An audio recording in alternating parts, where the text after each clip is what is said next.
What's up, guys? Today we're going to continue working on my list of cards, or a list of decks that I had been working on, because I kind of stopped updating that, and we've got a couple new decks that we've added to that list. Like, I hadn't even added Merfolks yet. 5-color Humans is on there because that deck was performing well. Feather deck list, that's going in. This one I'm unsure about. Let's see. Did I add High Priest to my list? I don't think I did. I could have sworn I deleted this deck. I don't think I was liking the feel of that one. That one's just gone. Yeah, I still gotta decide whether or not this this Hero of the Nyxborn deck is gonna be good enough to make it into the list. So we're gonna do a few warm-up games with that, see how it goes, and then we're gonna move on, fix some more decks. Probably brew a new deck or two. Let's see. Right now on my list, I have 2 decks that I need to brew. Mono Black Curse deck and then a Risen Reef deck. Yeah, because I've never built a deck around Risen Reef. And that card's just like really good. People use it all the time. So that's what we're going to be doing. Gotta check my audio, make sure that's good. Don't want any more mishaps with that.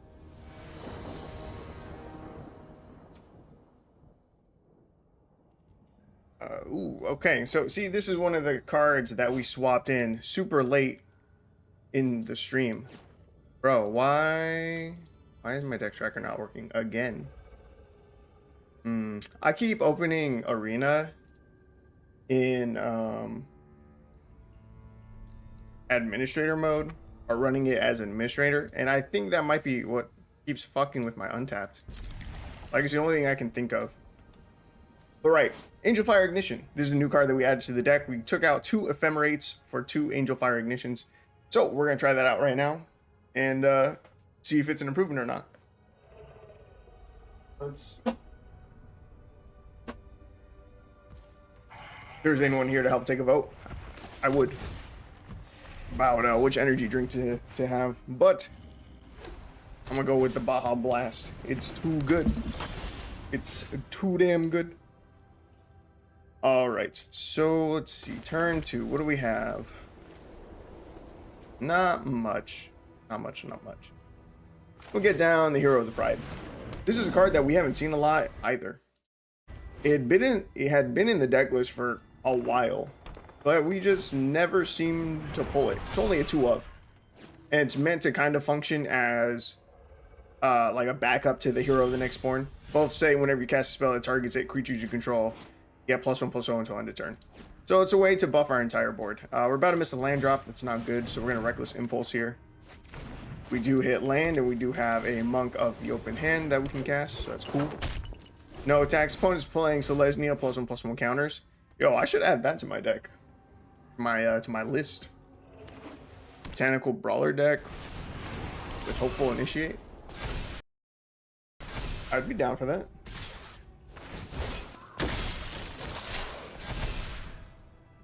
There's a lot of damage. Not a great start for us. For them, it's really good.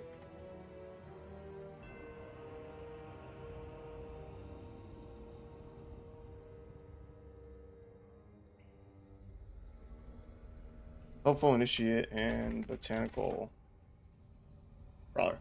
Okay, bro, still gonna miss another land drop unless we hit it off this Ancestral Anger. So let's hope we hit it. Nope.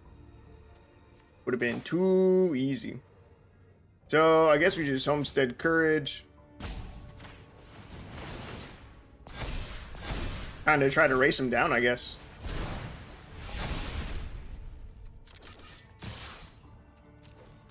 They either take the trade and they, you know, sack one of their Botanical Brawlers, which I'd be okay with. Or they eat 13 damage and we're suddenly ahead of them in the race. Honestly, I'm fine either way.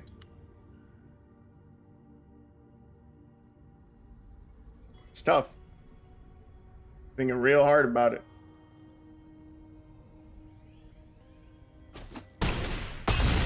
He eats it. He takes the 13 to the face. Oh my. Man wants a race. Portable hole. Feels bad. We lose our hero of the pride. He's gonna swing 10 at us here. 11 at us. 12, 13. Wait, that's more than 13, and we're dead. That was exactly lethal. Jeez. Oh, that was a bummer.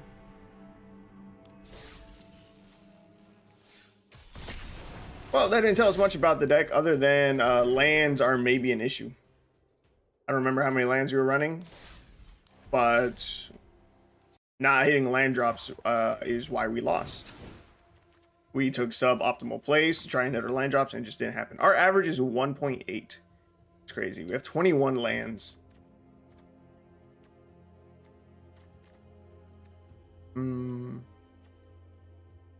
That's draw. That is basically draw. That can function as draw. Or at least, like, you know, let us cycle through the cards in our hand. That's unlucky. If we had one more land, I feel like it would have made a really big difference. I might have been wrong. Might not have. No, it would have made a big difference. The Initiate didn't have trample. See, if I had had the mana that I needed to cast Hero of Nyxborn on 3 and then a Homestead Courage, we would have had a 1/1 blocker, an additional 1/1 blocker, and I think that would have been a big help. This opening hand, no red, so no fucking red again. That's awesome. We're gonna keep 6. We're gonna ditch the Hero of Nyxborn, and I need to restart Arena so I can get my deck tracker back up. That's really got to be it. It's just got to be the fact that I'm using this as in administrator like mode.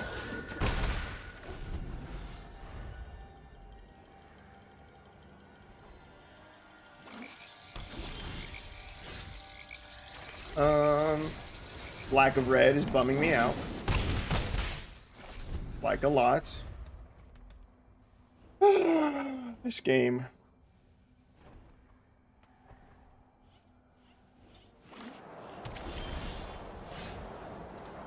Oh my god.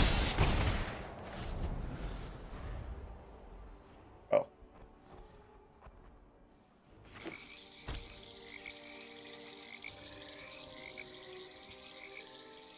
Think the opponent board wipes us here? I think they do. Oh yeah, I haven't even clicked on the dog to see what it does yet. Ooh. Enough with the mysteries. Oh my. His head fell off.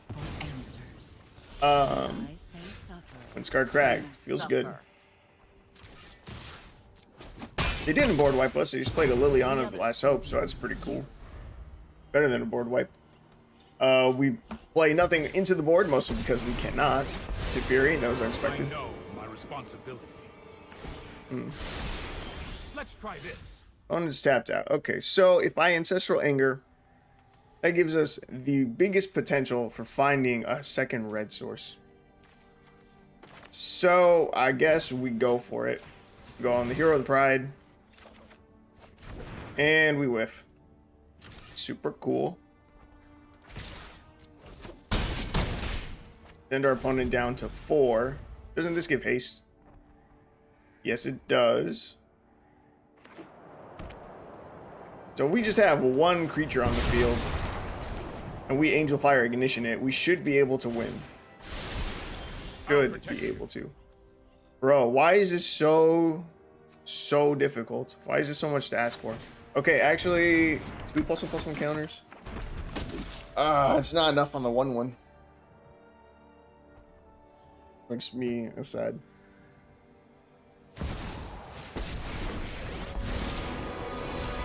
Pounding heart, racing mind. Terror lurks among us. Oh, I've done the hero thing before. Still no second red mana. Feels bad. I can drop a Monk of the Open Hand. It's at least something that we can play. Is Angel Fire Ignition? Of course it's not instant. That would be too easy. What can I do with this? Not what I'm hoping for. Anything that I can really do to get lethal here.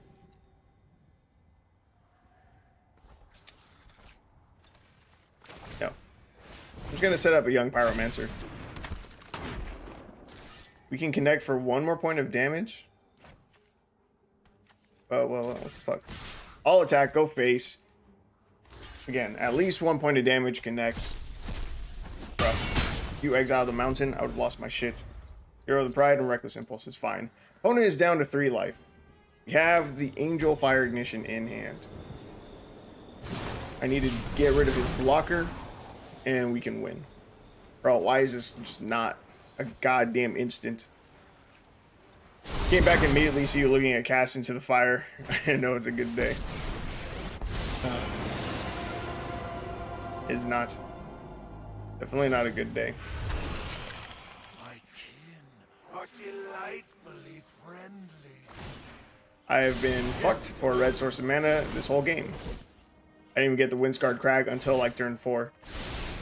And if I just had one more red source of mana, if I had had one red source of mana, I could have closed out this game a long time ago. Now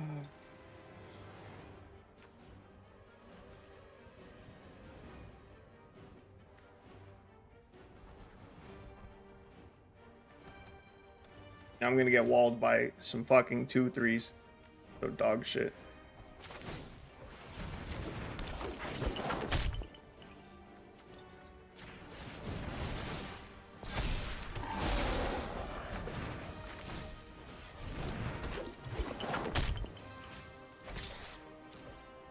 Bro, it's 3 damage. If Angel Fire Ignition was just a fucking instant, this game would be done.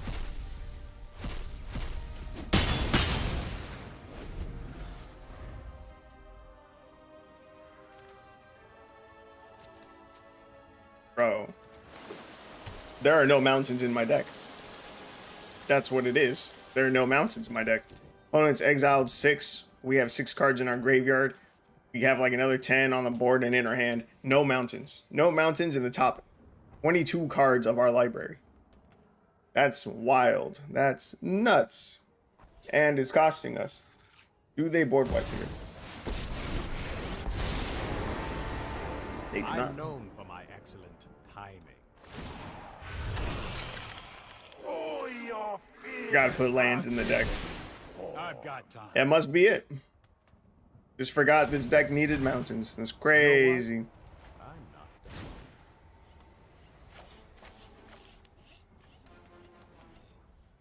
3 damage. I cannot connect for 3 damage. Fuck, there goes a mountain. Really could have used. Any chance he board wipes? He's gonna untap 2 here, right? Probably should have chum blocked with our token. He untaps 2. He can cast sorceries at instant speed. Wait, we might have it here. There's no shot we have it here. He has a board wipe that he can cast at instant speed.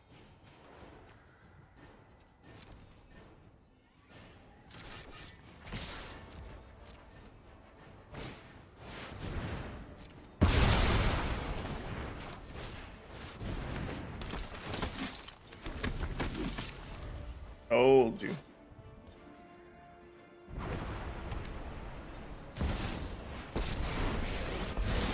Tasha. Fight fair. Keep your distance. He's down to 3 cards in hand. Let's give trample. 2 +1/+1 I counters. have a plan. Trample. It's so fucking close, but it's not enough. Wait, you can only block one of these, right? Oh, and he prevented all the damage that Hero of the Next Born can do.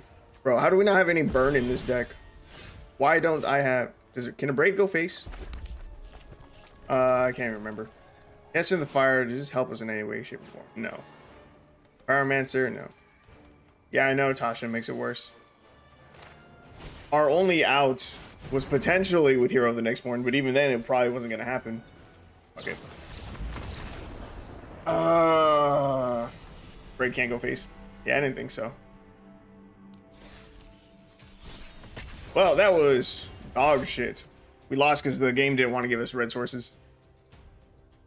Got him down to 3. All I needed in the first like 7 turns was a red source. Crazy. Double red, no white. That's great. Double white, no red. That's great.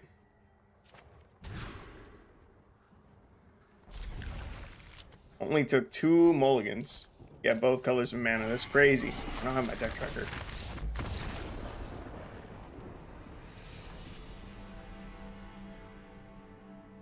I forgot. I need to restart my arena because I think whenever I start arena and run it as an administrator, my untapped just doesn't work. And so I don't have my deck tracker, and that's really annoying. Because I use it a lot. I reference that shit so constantly. Alright, let's try that again. I kind of want to delete the deck and remake it. Just because our win rate is so dog shit with it. And me throwing that game doesn't help either. The deck list is shown as 2 and 7, which is horrendous. It is so terrible. Alright, see, opening hand. Good. This is a playable opening hand. It's unfortunate that, you know, we have a tap lands, so we can't get Monk of the Open Hand down on turn 1. Costs us a little bit of momentum, especially since we're on the play. But it is what it is. Yeah, for the mana base, 9 plains, 8 mountains, 4 Windscarred Crags. So we're only slightly heavier into white than we are with red. Okay, so let's see, Young Pyromancer. Next turn, we probably Reckless Impulse. Hope we hit another land.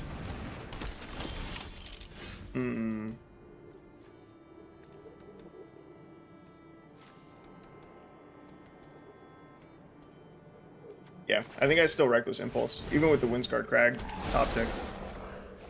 Here we go. And I can get down Monk of the Open Hand. No attacks. I don't even see what our opponent's playing. The Ocean Dissident.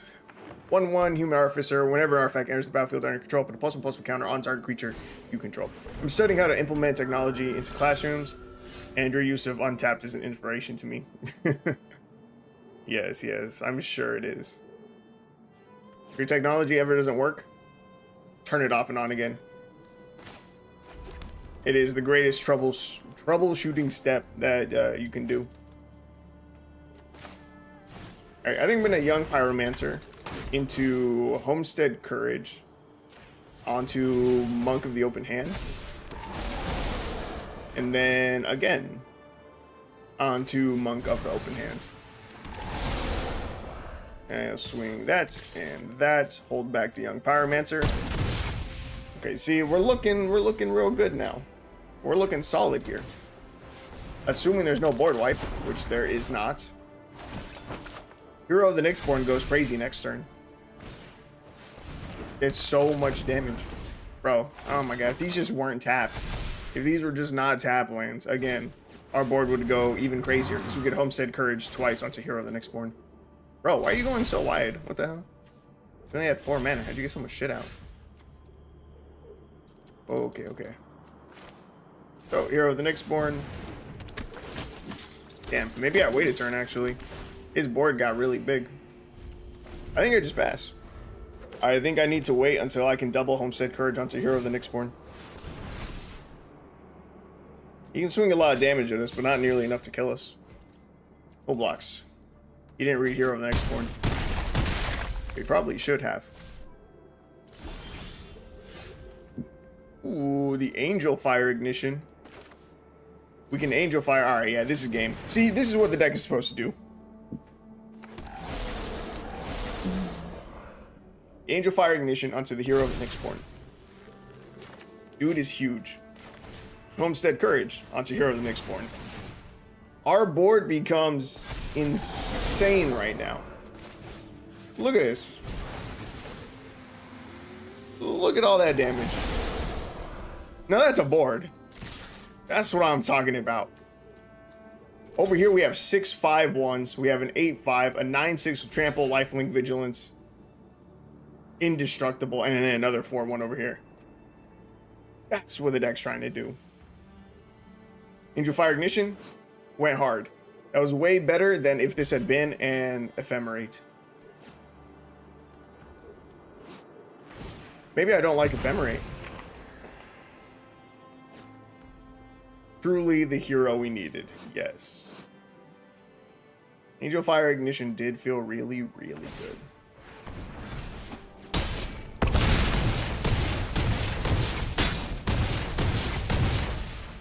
Dope.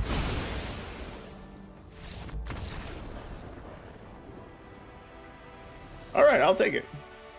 I will take it.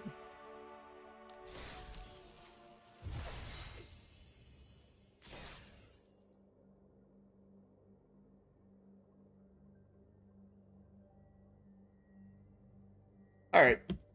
Hero of the Next Born, it'll make it onto the list, and we will move on.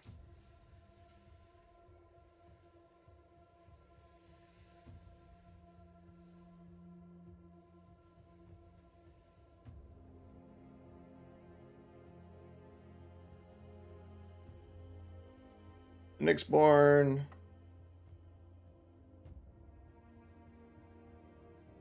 Feather. Right. Okay, we're gonna go with mono black. We're gonna go with curses. Probably mono black. Slight potential that we add in blue. But probably mono black. Overwhelming splendor. That's one hell of a curse. Creatures enchanted player control lose all abilities and have base power and toughness 1/1. Enchanted players can't activate abilities that aren't mana abilities or loyalty abilities.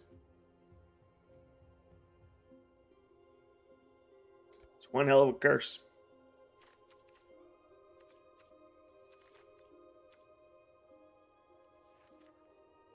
But I'm probably still sticking with black. Now, I've done this before. I know that I have.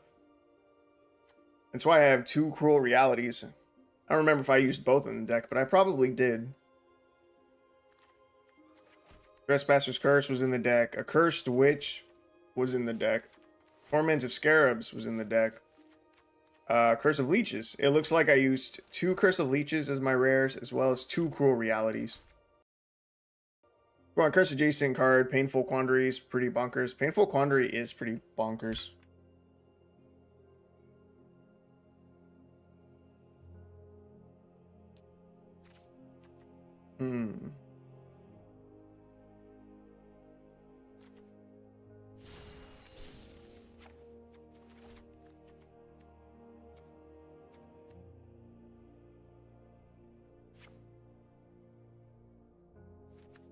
I think I'll run 1 Painful Quandary, 1 Cruel Reality, and I'll keep 2 Curse of Leeches because this is a 3-drop, just because it's so much easier and faster for us to get it out and down, you know. Double Cruel Reality does suck because it's a 7-drop. So, Curse Adjacent, I like it. I like the use of the Painful Quandary. Let's see. Just playing mono black, your life is difficult now. Yeah, basically. So, the question is, how do we fill the rest of the deck? Because I'm pretty sure that was it. There are a few cards that will let us draft into more. I don't remember if Cursebound Witch is one. I think it is. Yeah, it is. That was 2, 3, 4. Yeah, alright. So Cursebound Witch definitely needs to be in our deck. That can get us more curses, which is pretty cool. Let's see.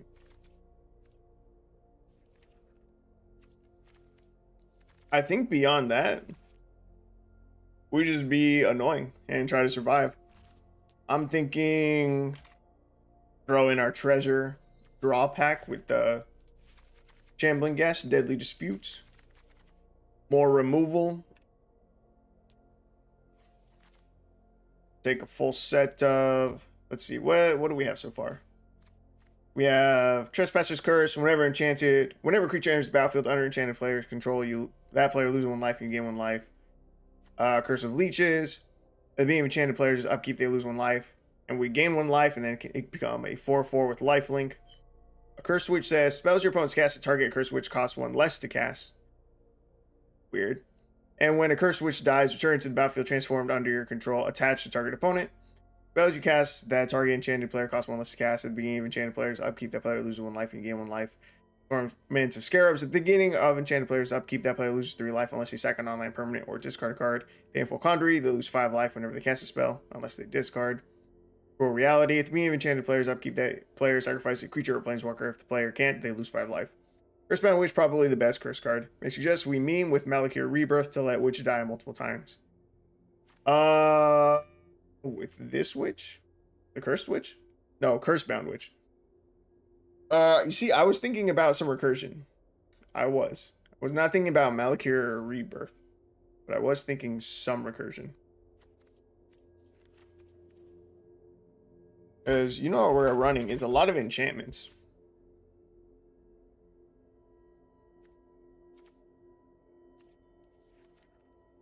Let's see.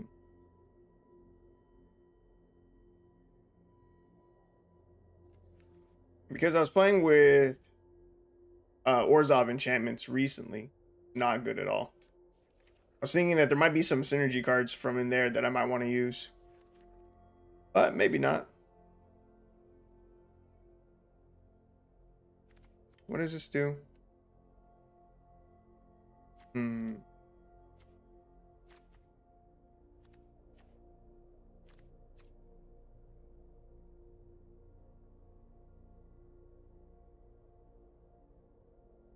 Warehouse Tabby may be the only decent option.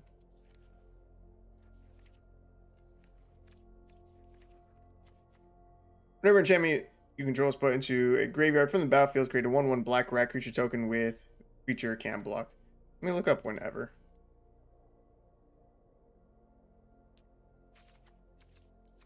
You might be right. I was thinking that there was a good recursion spell to bring enchantments out of our graveyard, but I think that was in Orzhov colors specifically. Yeah, Hateful Eidolon definitely does not fit the deck. Yeah, you know what? I'm thinking that the cards that I was originally trying to think of are in Orzhov. Although there is this card. This one, let's see. This is what I was trying to build the Orzhov deck around. It was not working because a lot of the enchantments we were running just would not hit the graveyard. A lot of the good ones I wanted to run, they didn't hit the graveyard. They wouldn't work with Wicked Visitor. Although for this deck, it's 2 mana 2/2. Whenever enchantment you control opponents to the graveyard from the battlefield, each opponent loses 1 life. Let's see. Trespasser's Curse should just be sticking. Curse of Leeches. When it transforms, not going to the graveyard. Cursed Witch. This one would die and then come back. That's pretty much it. Yeah, it's just not that good. Nest of Scarabs, no. Underworld Dreams is kind of adjacent to, like Painful Quandary is. I might throw in 2 of those.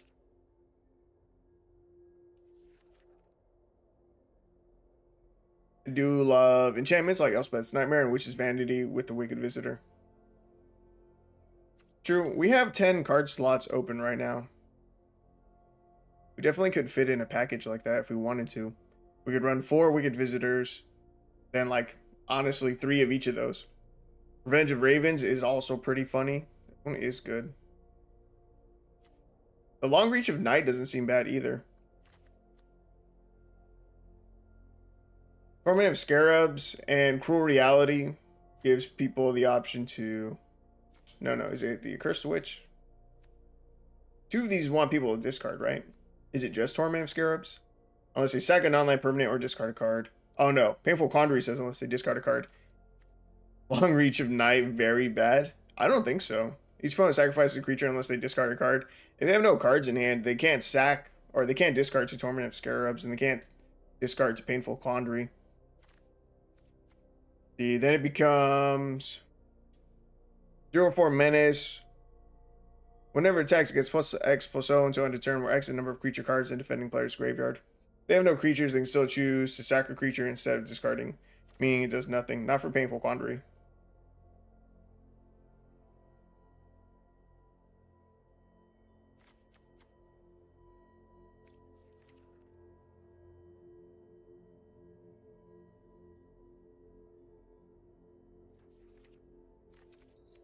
Alright, well. Alright, so I don't think it's really a good enchantment payoff. I don't think it's worth running the 2-drop creature. I think the correct answer is definitely going to add some removal, 2 go for the throats, 2 Infernal Grasp. Damn, am I bad at math? Why did I think this was 10 cards? Did I add 2 more cards to our deck? I might be bad at math. 2 Infernal Grasp, 2 go for the throats, and honestly, I am thinking... what's the name?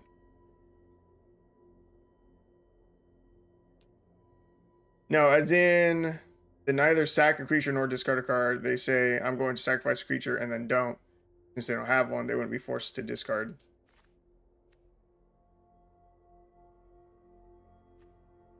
What?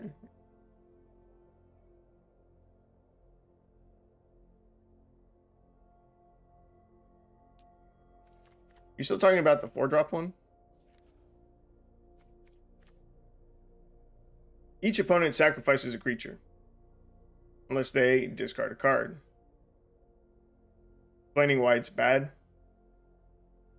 Oh, I don't know. I don't care. I've moved on from that card. Right. I think the last card is just I can't think of the name. It's the vampire with Death Touch and Lifelink. It's a 2-drop one. Oh, Gifted Aetherborn. I think this is just it. We have 16 creatures in the deck. Not Trespasser's Curse. Curse of Leeches can become 2 more creatures. And yeah, I think that's it. Yeah, Aetherborn. Yeah, I do think that this is just it. So, let's give it a shot. I am bad at math, though. I thought we had 10 card slots left. I don't know why. We clearly only had 8. Should be fine. I'm pretty sure this is almost exactly what I was running before. The Painful Quandary, I know for sure, is new. Because I'm quite confident I was running 2 copies of Cruel Reality. More funny than good, but still good. It'll be mad annoying. If we were to add a few cards that let us peek into our opponent's hand, that would be very rude as well. To add just a little sprinkle of additional discard, I think it would make the deck way more rude. Curse-bound Witch, Deadly Spew, Curse of Leeches, seems solid. Witch down.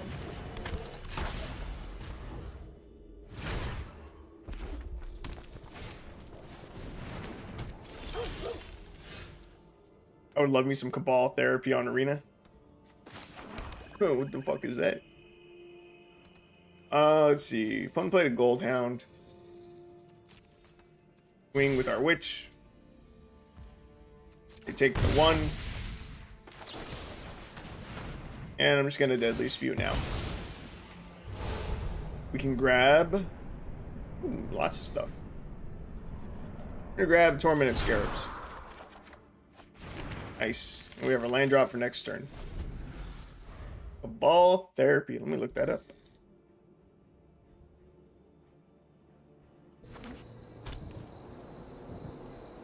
One mana sorcery. Name a non-land card that player reveals his or her hand and then discards all cards with that name. Flashback, sack a creature. Ew. That's fucked up. Just realized we don't have super restrictive black pips in the deck. So, if near Deadlands, the desert might be an okay land in the deck. Really? Okay. Take a look at that. Take a peek. Let's see. Do I start with this already?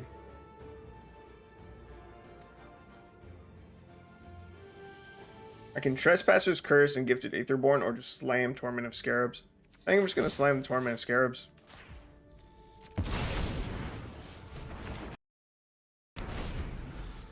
Said if near Deadlands. You can pay 4, tap, sack a desert, put 2 -1/-1 counters on target creature and opponent controls. Activate this ability only anytime you can cast a sorcery. You know what we should do? I don't know how I feel about that one. But we should definitely add like 1 or 2 of the gates, I think. The black gates to just let us seek a non-land card. I think that wouldn't be bad. Okay, let's see. What's the wording on you? Whenever it deals combat damage to a player, if it doesn't have an indestructible counter on it, put an indestructible counter on it. Whenever combat damage is dealt to you, remove an indestructible counter from it. Okay, so we're pretty much never going to be able to remove that counter. I think. But a Trespasser's Curse down and a Gifted Aetherborn. Gifted Aetherborn. I mean, they probably swing at us, right? They have something with Menace, so we can't block it, and they have something indestructible. So if Aetherborn sticks, we do get a swing at them and get rid of that indestructible counter. If near deadline is almost never going to cost you life, so it's pretty much no downside with a slight upside of killing something in a pinch. Okay, you know what? I'd be down for it. What do you think about adding a gate then too? Like 1 of each? Because the biggest downside is that to use the if near dead lands is that we would still have to sack the land. And we have a 7-drop in the deck. Yeah, Cruel Reality being a 7-drop. We do have some treasure making with the Shambling Gas and Deadly Dispute. So it shouldn't be super hard to reach 7. But I don't think I would want to run more than 1 Deadlands. Say a couple gates is never bad. I think I'd be down to try 1 of each. Let's see, no blocks here, it's fine. Alright, Curse Switch, we want this to die, right? Yes. Curse of Leeches.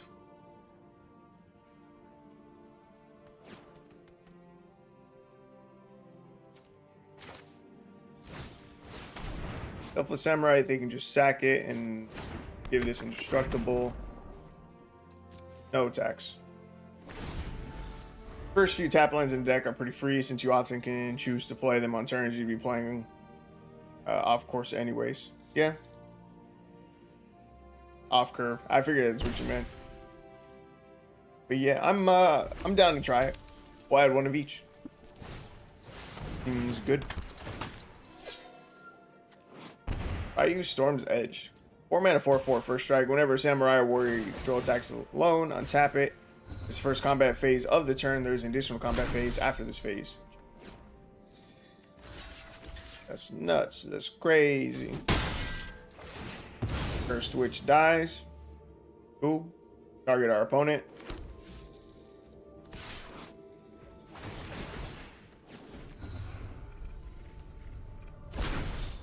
This one seems really good. Imperial Blade Master. 3 mana, 2/3 double strike. Whenever a Samurai or Warrior you control attacks alone, draft a card from its spellbook. Pretty decent options in the spellbook. That card's good. It's a good one. Yo, where's our removal? Just to know that if near dead lands enters untapped, pretty much no downside. Oh, that's sick. Yeah, okay. So I think we're gonna Shambling Gas, Deadly Dispute here. We need to find some of our actual removal.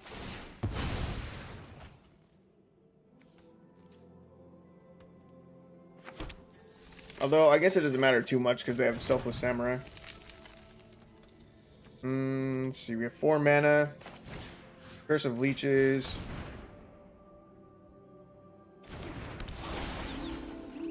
Use our treasures for another Gifted Aetherborn. Yes. It doesn't feel great, but I think we gotta do it.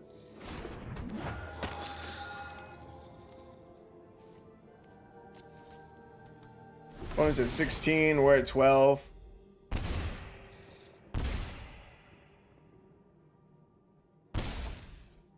Opponent's at 11, we're at 14. Yeah, see, if we had a little bit of discard effects, I think it'd be better.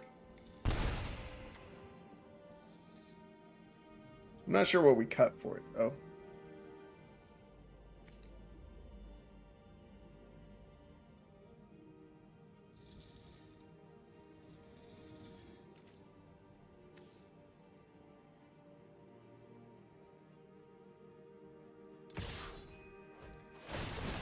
Probably cut Shambling Gas. I think we cut 2 Shambling Gas. Because it still leaves us 6 1-drops to sack to Deadly Dispute, and if we add in the if near dead lands. That basically functions the same way as the -1/-1 counters from Shambling Gas. Okay, let's see. Double block here. Just to gain us some life.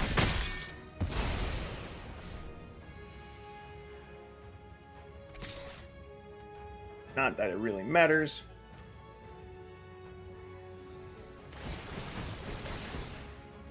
And it's annoying.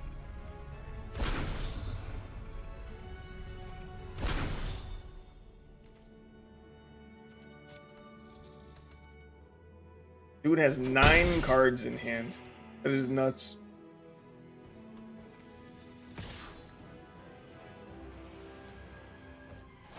Switching up their target. Wait a minute. What the fuck?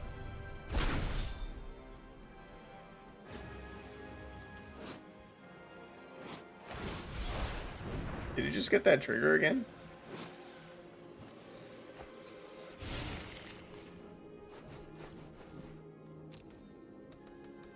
Maybe I'm tripping. Maybe I didn't see that correctly.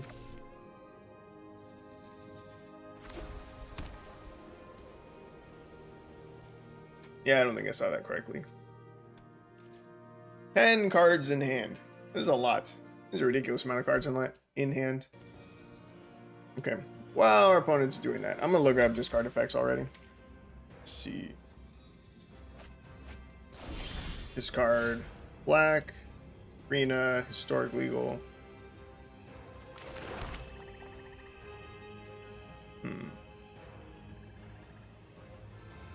And get down another Cursed Witch or Torment of Scarabs. I'm gonna go for the Torment of Scarabs. Don't know if it's right, but that's what I'm going with. No attacks. Ooh, how many vampires do we have? It just gifted Aetherborn. Witch is a human shaman. Human warlock. Yeah. The card Arterial Flow is just a really dope ass card. 3 mana sorcery. Each opponent discards 2 cards. Control vampire. Each opponent loses 2 life and you gain 2 life. I like the life gain with that.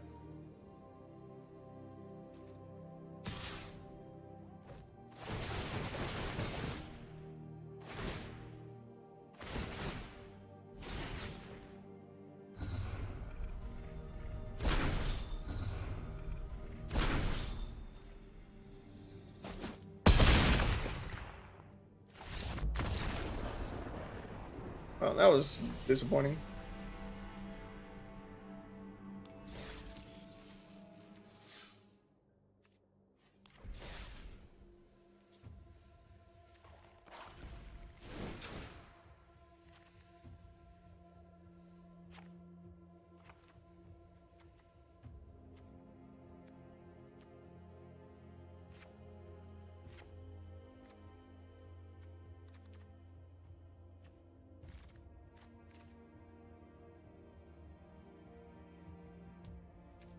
I want something that's going to make them discard at least 2 cards, I think.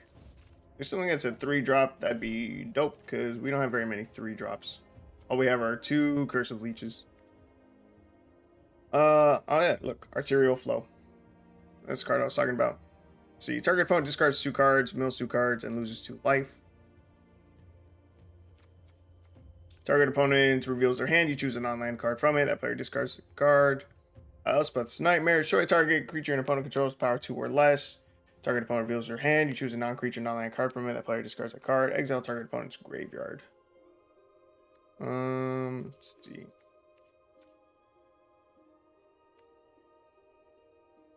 Could run a Davriel. At the beginning of each opponent's upkeep, if that player has 1 or fewer cards in hand, Davriel deals 2 damage to them. -1 target player discards a card.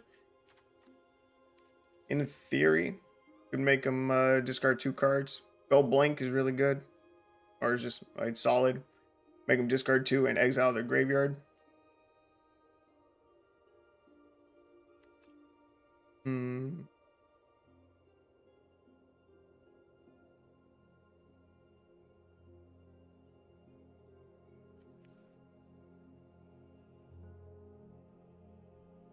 Liliana would be sick.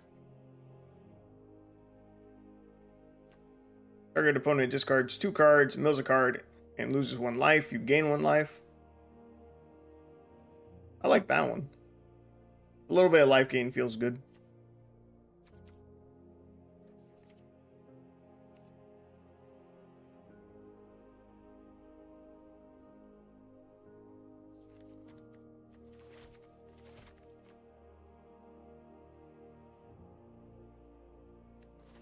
I'm gonna try out 3 of them. Maybe only 2. Oh my. Let's see. Games like that make me want a main deck Glistening Deluge. I assume that's something that gives like -2/-2 across the board. All creatures get -1/-1 until end of turn. Creatures that are green and or white get an additional -2/-2 until end of turn. That real is pretty sick. Elspeth's Nightmare removal that also gets rid of card in hand. Seems great with Torment of Scarabs. Seems real good with the Accursed Witch as well. Actually, anything that targets the opponent would be really good with the Cursed Witch.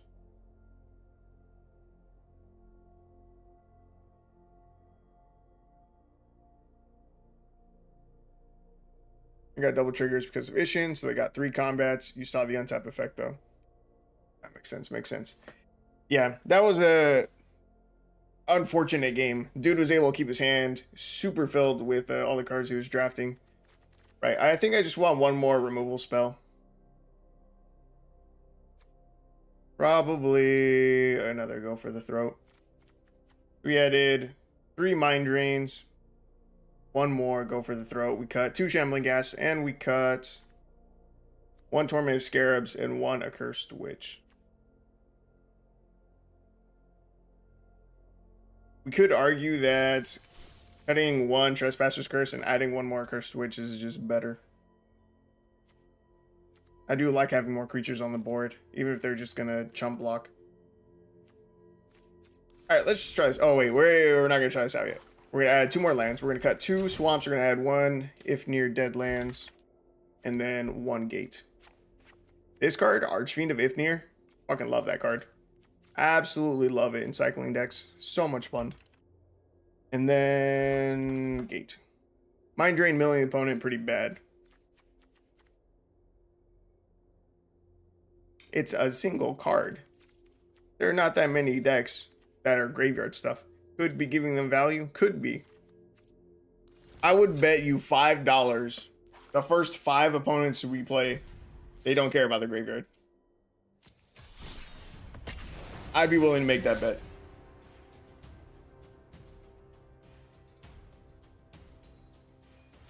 And I like the life gain on it. That single card gonna lose us the game right now. We'll see. We'll see. If we get punished because we're running up against enough people who care about their graveyards, we'll swap it out. But I really think that we need that sustain. That 1 life, I like it. Draining them for 1 life, I also like that. Alright, turn 1, Cursebound Witch. Easy day. Turn 2, probably just Deadly Dispute the Cursebound Witch immediately. Try to hit another... try to hit another curse. Swing. Player class cares about the graveyard. So many mono white life gain decks care about it. Mono white life gain will... They'll wreck us. Doesn't even matter if they have something in the graveyard for the final part of Cleric class. Let's see. When it enters the battlefield, target player loses 2 life and you gain 2 life. Yeah, mono white is not a matchup that we win. There's no way.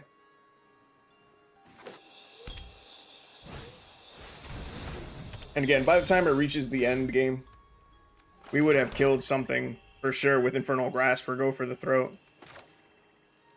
And they'd have it in their graveyard anyway. Very bad draft off of which. Oh, yeah. That was unlucky. We're going to have a little 4-mana 2/2 bat. Sick. Want to play Call of the Ring. Being your upkeep, the ring tempts you. Whenever you choose a creature as your ring bearer, you may pay 2 life. If you do, draw a card. The ring has so much text. Okay, so your ring bearer's legendary can be blocked by creatures with greater power. Whenever your ring bearer attacks, draw a card, then discard a card. Whenever your ring bearer becomes blocked by a creature, that creature's controller sacrifices it at the end of combat. Whenever your ring bearer deals combat damage to a player, each opponent loses 3 life. Opponent on Nazgul? Maybe. Frodo, Sauron's Bane. 1 mana, 1/2. You can pay 2. If Frodo is a citizen, it becomes a halfling scout with base power and toughness 2/3 and lifelink. You can pay triple black. If it is a scout, it becomes a halfling rogue with whenever this creature deals combat damage to a player, that player loses. What? If Frodo is a scout, it becomes a halfling rogue with whenever this creature deals combat damage to a player, that player loses the game if the ring has tempted you 4 or more times this game. Otherwise, the ring tempts you. Yo, why am I just now hearing about this card?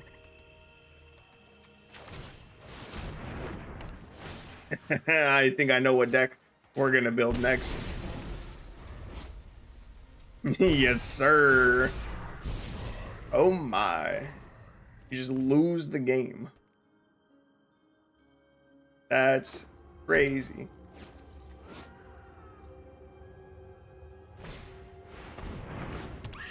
Ooh, there's a Nazgul.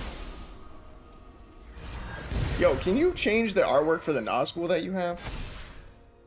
Because I know there's 9 of them, right? And I'm pretty sure there's 9 different artworks for the Nazgul. I think I only have 1 on Arena.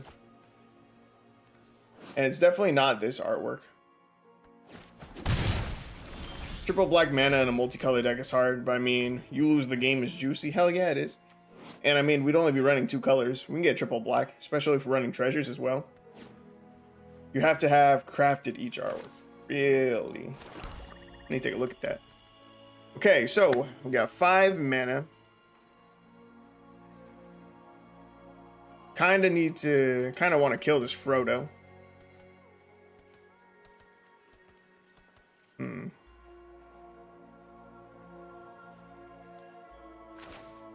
I think it's just the safe play. Yeah, we kill it. Yeah, I ain't burning 8 uncommon wild cards on it. Oh, on art. Yeah, I need to take a look at that. Actually, we can all take a look at it. Solve all. I'm gonna look up all the artwork for the Nazgul. We'll see which one I have. Oh, dude, do I have the basic one? As I looked up Nazgul, and the first artwork that it showed, I think, is the one that I have. Oh, ooh, those look cool. All right. These are all the Nazgul real quick. First off, I haven't even seen these versions. Version with the purple border looks fucking dope. But I have this one. Oh my god. Go. I don't even care. Go. End the turn. Okay. So of all of these Nazgul, this one might be the coolest. The red eyes on this one are pretty dope. That one's kind of whatever. This one I don't like. I just don't like that one. That one's not bad. Honestly, I may have gotten one of the better ones. I think this one. Oh, there's not even. Oh, there is 9. Okay, so this is number 9. I like that one. Bro, this auto passing button doesn't do a goddamn thing on fucking Arena, and it pisses me off. When I say auto pass turn, it means I don't want to do anything else this turn. I don't know why the Arena developers put in a button that doesn't do a goddamn thing. But it pisses me off. All I want to do is pass priority. But yeah. Yeah, what do you guys think is the best looking one? Because again, for me, honestly, it might be this one, number 7, or number 9. Again, number 9 is one I have, and actually, I think it's one of the better ones. I think these 3, 6, 7, and 9. I think those are the best 3.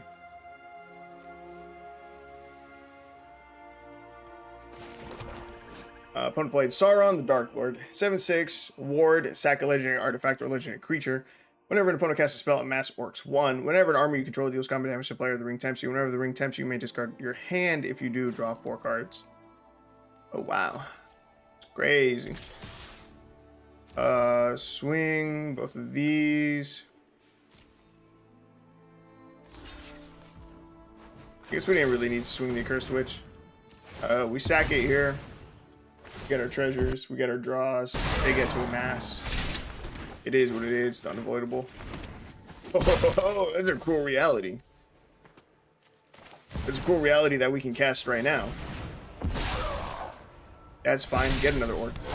I like the white background on number 6. The white background is nice. That does have some pretty good contrast going. I wonder if we have these ones, though. If I can craft one of these, that'd be cool.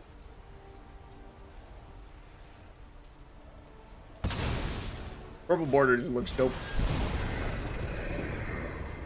Alright. Let's see if we can close this out. Opponent's down to 4 life. I have not been paying attention to our opponent whatsoever. Have not given a shit about him this entire game. So that's pretty cool. It's pretty chill. It means our deck is doing well this match. I can just be carefree as all hell.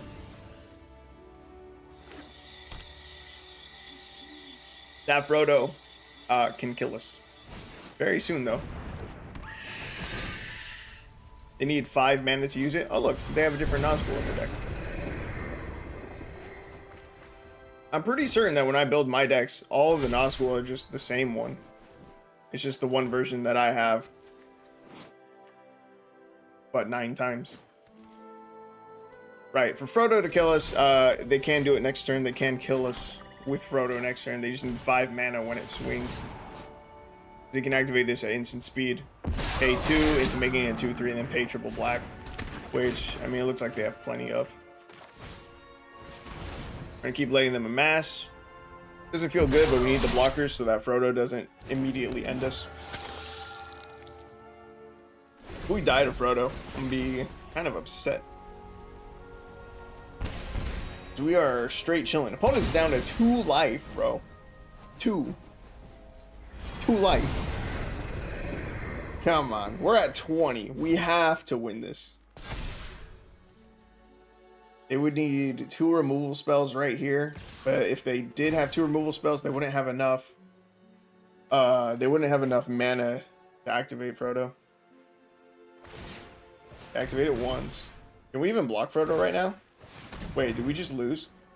We should be able to block with Gifted Aetherborn, yeah. Whew. Okay, they just die at Infectious Curse, right? Good game, clown. Yeah, see? I stopped to read the ring. You did not. You played yourself. You played yourself. It says with greater power, I can't block. Gifted Aetherborn's fine. Let's go, baby. Let's go. I'll take that. I'll take that all day. Unblockable ring if they had waited until you declared no blocks.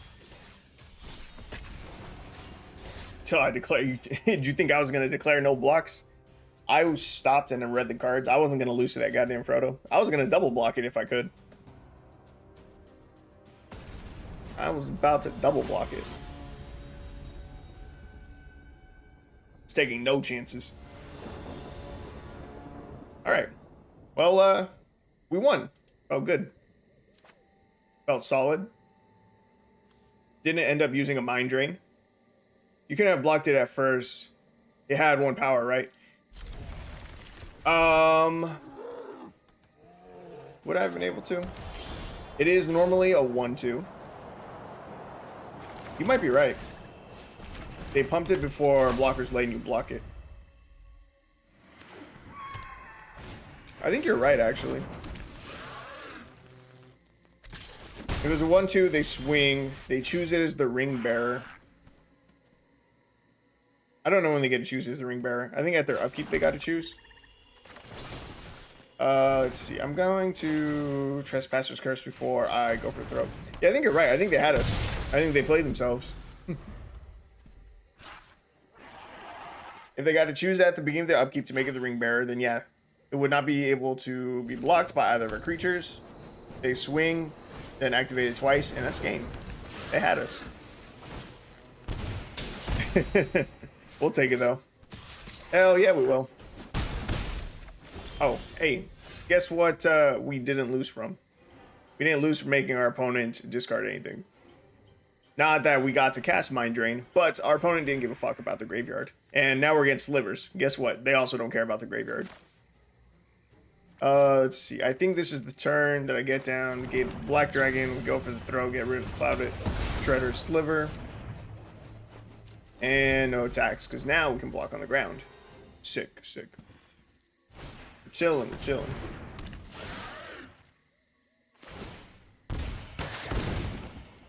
What about Dregscape Sliver? I don't know it. So there's your answer. What about it? Oof.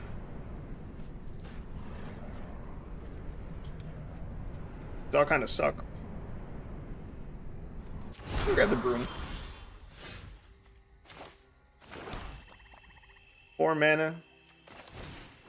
Play the broom. I want to kill either of these. I don't think either of these are the targets that I want to kill. And a West Sliver. Some have more mana right now. You get Slivers Unearth. Let's see, first strike. I'm sure it's a 4 of in their deck. Definitely. You sure about that?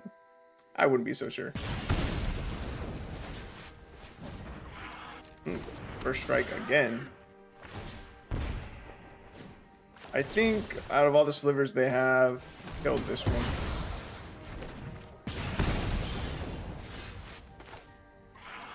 Let's see, let's see. We get down Curse of Leeches. Then we hold the Deadly Dispute until we block. We block, we Deadly Dispute. Hopefully we hit some more good draws. I'm still not liking our chances though. I think Slivers, they're just gonna beat us. First Sliver, that's unfortunate. Kinda wish I'd saved a removal spell for that. But they were so low on gas in hand. That's unlucky. But every time I build a Sliver deck, it's the first 4 I had. For real, definitely not lying. Yeah. No, I believe it. I believe it. This is bad though.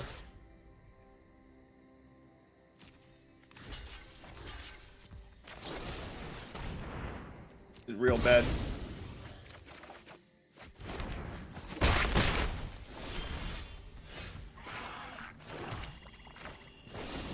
Give me a Deadly Dispute, sack the treasure. Infernal Grasp is pretty good. Get rid of the first Sliver.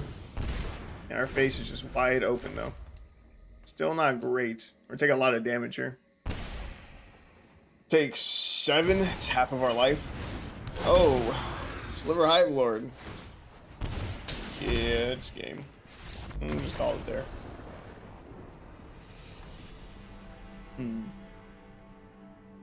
Bummer. Hey, Rooker, what was that card that you said that was kind of like a board wipe?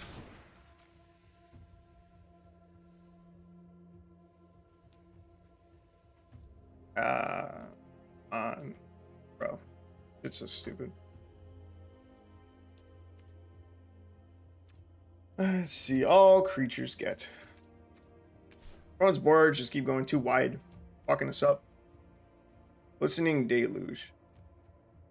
Or Cry of the Carnarium.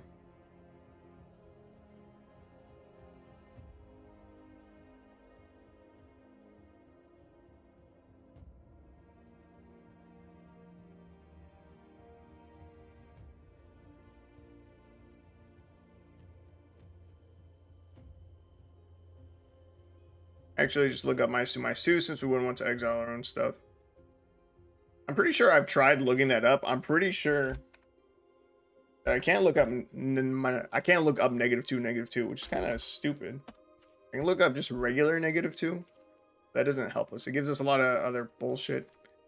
I don't know why it works this way. I don't know why the game won't let us search if we have a slash in there, which is dog shit.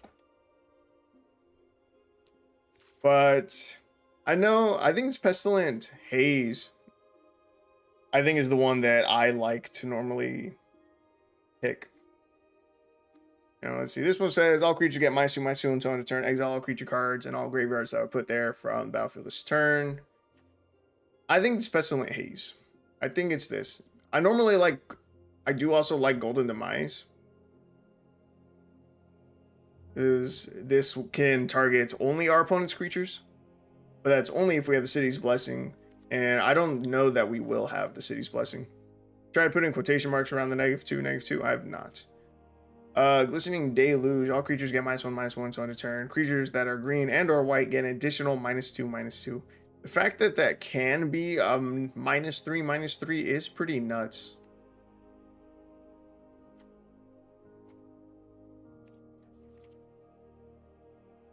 Gruesome Realization.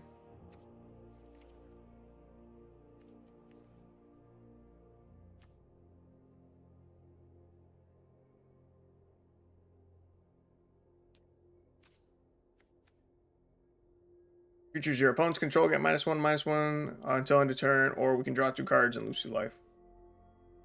I think this is the one that you're talking about.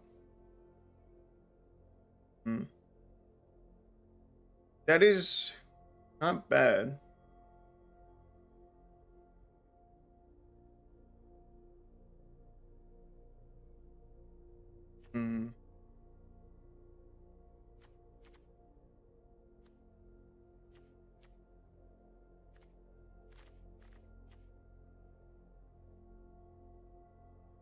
It's only -1/-1. Maybe that's just good enough.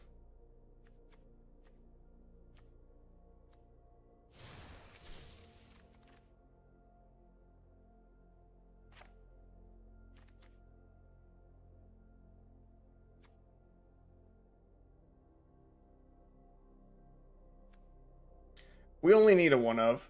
That's all I'm going to run. So it's either the Gruesome Realization or the Glistening Deluge, which is Mind Drain, even target the opponent. I'm pretty sure it does. Yeah, target opponent discards 2 cards, mills a card, lose 1 life, you get 1 life. So it works with the Accursed Witch. Yeah, I don't know. I'll let you guys decide. Either Gruesome Realization, which is a little bit more flexible, because it can allow us to draw 2 cards and lose 2 life in case the -1/-1 is not enough, or we go with the Glistening Deluge, which could potentially be -3/-3 across the board. I think I'm leaning a little bit towards the Gruesome Realization. I like the flexibility. I speak for the chat. You're damn right you do, Rooker. I think I'm leaning towards Gruesome. That is my vote. Let's see. Based off of our past 3 games, 2 of our opponents have ran Wilburg decks. The other was a Mardu deck. I'm going to go with Gruesome. Yes, 4 viewers agree with you. All right, Gruesome it is. Gruesome it is. And let's try it out some more. This is rough. Maybe we need to run actual board wipes in this deck. Maybe we swap up some of our rares. There's just not great synergy to push our deck like over the top. If there was something that like let all of our curses trigger an additional time, like that'd be sick. That'd be dope. I don't know. Something just feels not strong enough in the deck.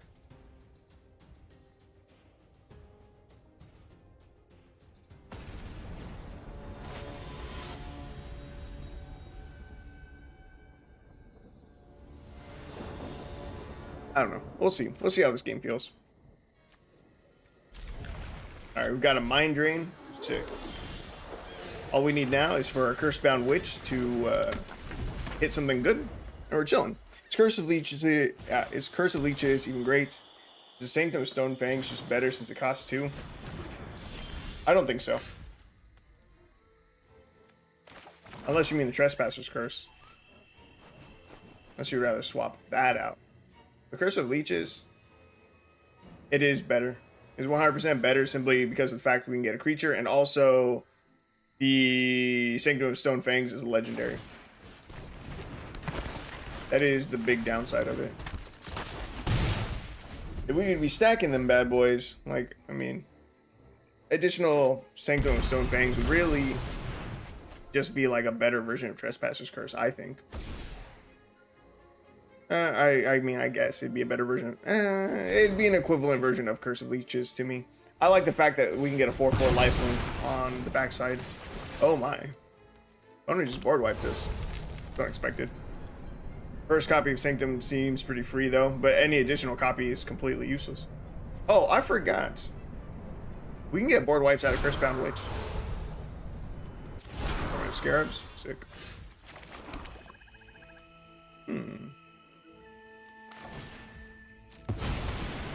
I forgot. We can get Witch's Vengeance. Creatures of the creature type of your choice get -3/-3 till end of turn. Witch's Cauldron is solid. Is it? Are you talking about my picks? Was that one of them?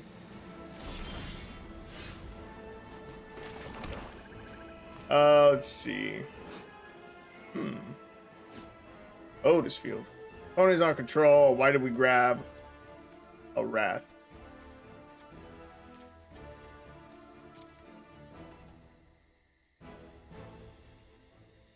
That's why. Let's see. So they have a counter spell here, right? Could go for the Mind Drain. If they want to counter the Shambling Guest. Probably not. In this matchup, yeah, it was a draft option. Hey man, shut up. Alright. That's why. They gotta have something that they're gonna play, right? Play a creature right now. Play a 3 toughness creature right now. Do it. Damn, Fate Wishes is too big. Yeah, I don't know. I didn't think about it.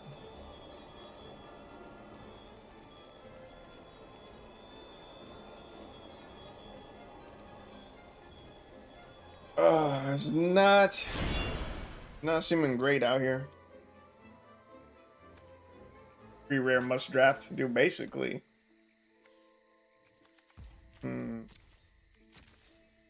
Let's say counter triggered. Counter target activated or triggered ability. Bro, no one runs Stifle. Alright, let's see what they do right here. The Lotus Field is tapped. Cool. Oh wait, we can make them discard that one thing. Mind Drain is 3. Fuck, dude. If we had more mana, we could try to bait out a counter spell. Oh, they use Stifled Ramp with Lotus Field. It makes sense. Damn it, dude. If Mind Drain connects here, we could, like, basically win. The Fairies, Protection. Okay.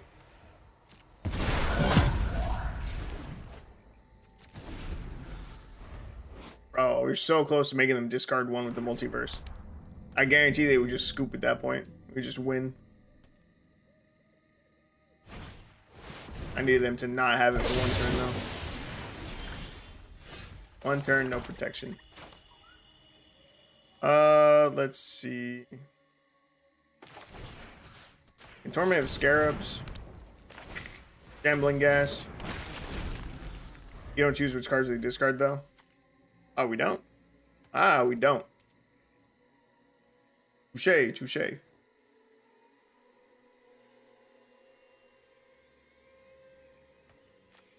You got me there. Our opponent's down to 4. Multiverse, cool. You may look at the top card of your library in time. You may play lands and cast spells from the top of your library. Once during each of your turns, you may cast a spell from your hand or the top of your library without paying its mana cost. Of course, they have Omniscience. How much draw do they have in their hand, though? That's the real question.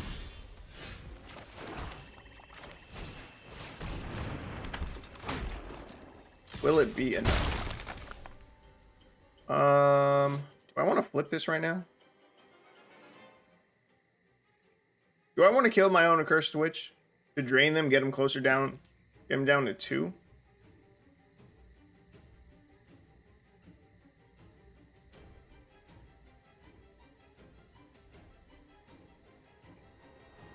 I don't know that it helps, but I kind of want to do it.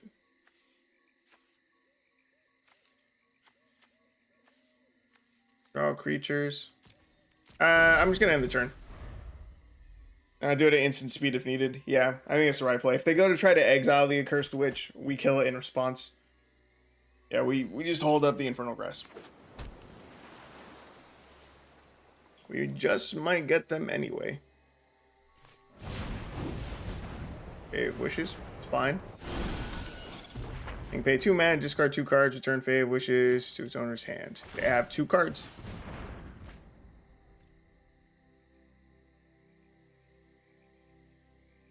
Oh wait, can I just kill this right now? Is that better?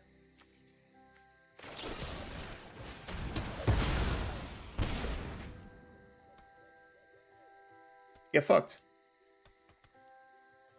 Let's go. They might run some random features like Hullbreaker Horror too. I could definitely see them killing response, yeah. Wrath of God off the top. Yeah, it's pretty much game, right? They have to sack one of these 2 things during their upkeep. Sack a non-land permanent or discard a card. They have to sack the one with the Multiverse or the Omniscience. The correct answer is the Omniscience. You sack the Omniscience. You have so much mana, Omniscience is doing nothing for you. They have 1 card. Come on, baby. And I guess they have the card on top of their library too. Leyline of Sanctity. Does that matter? I don't think so. So you get Restoration. Unlucky. Bro, come on. Come on. I can't believe you got the Seagate off the top. Dog shit. We can beat him. We're so close. We deserve this win. He doesn't deserve shit. Bro hasn't been playing the game. Oh my god, the One Ring, of course. Wait, what just happened to our things? Did I miss something? What just happened?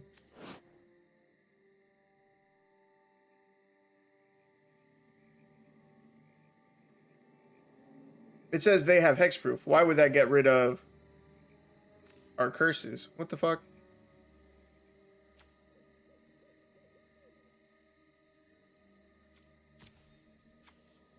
Why does Leyline get rid of curses?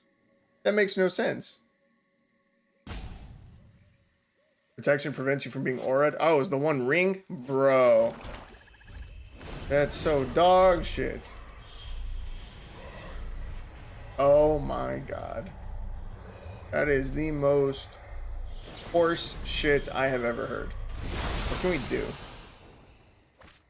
Oh, wait a minute. They just used Stifle to stop the One Ring from dealing damage to them. Wait, they're gonna die to their own One Ring like really soon, aren't they? Another one with the Multiverse. That doesn't really help them. I think we might still have them. They can't stifle the One Ring forever. They just put another burden counter on it. Which means that their next upkeep, they have death on the stack, right? Draw 3 cards and tap 2 cards. They've already used 2 of their stifles. Even if they're running a full set, you just need them to not find one.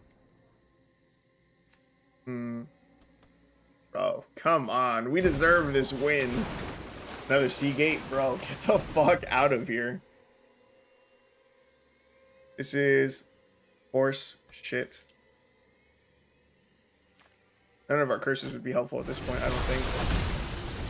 They find another One Ring, of course.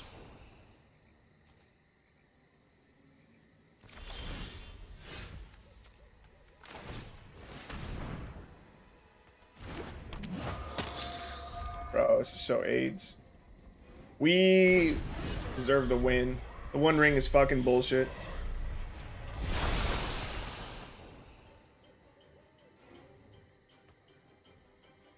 I can't believe I got rid of our curses.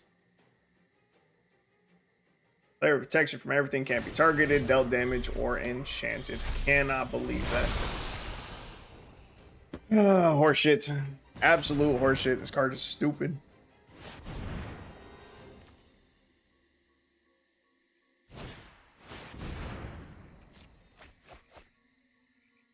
Or over the pages.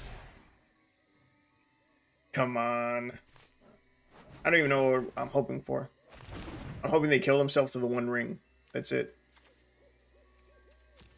I'm surprised they're not running like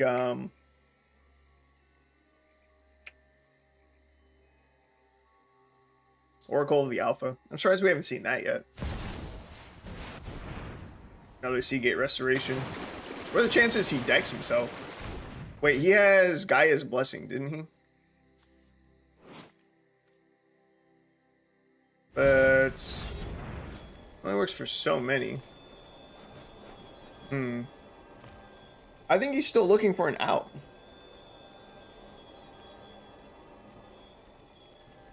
What does he reveal here? I mean, sure, I grind events with the One Ring and Alchemy, but I definitely feel dirty after doing so. You should. Oh. They Jace, of course.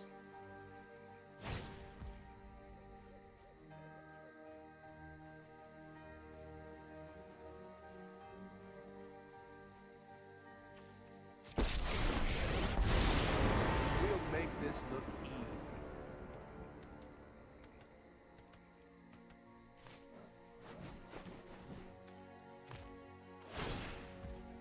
Dog shit. Wait, what? Did he just make us mill 2 and then draw a card? Bro, you literally just had to mill yourself. Bro is stupid. He literally targeted wrong. Saw Guy's Blessing in Graveyard. Second copy to shuffle it onto the deck would make them unmillable. Alright, that was a really long and disappointing game. We should have won that. 100%. We should have won that game. Dog shit. Deck's looking not so hot right now.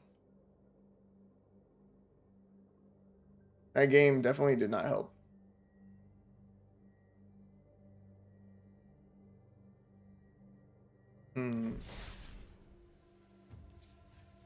Right, we need to take a quick look. I think we have to swap out our rares. Yeah, sleep now. Hate to end on a loss, but so it goes. Thanks for the stream, though. Yes, thank you for being here, Rooker. Appreciate it. You get your sleep. Cruel Reality. We even enchanted players up. Keep that player attacks a creature or planeswalker. If the player can't, they lose 5 life. Honestly, Painful Quandary is probably just better.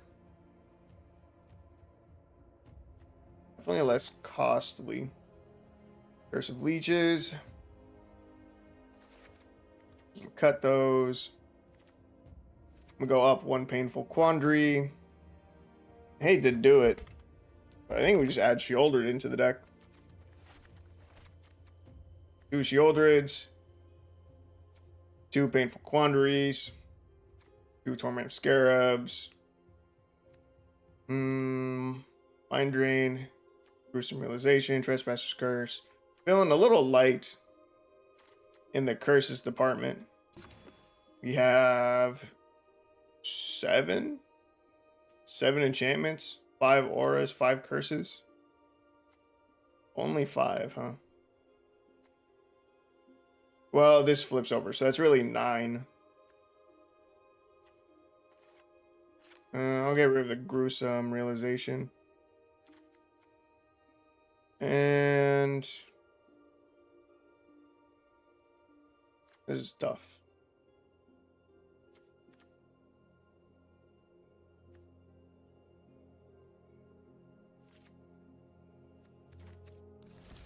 This sucks. When in doubt, Sheoldred. Dude, honestly. Sheoldred's just good. And honestly, after playing against the One Ring so many times, part of me wants to just throw it in the deck. But at that point, are we even really a curse deck? The whole point of this was to get mad curses on our opponents. But maybe it's just not doable in mono black. Maybe it's just not good enough. Are there any cards that let me make copies of enchantments, curses? I think blue has that.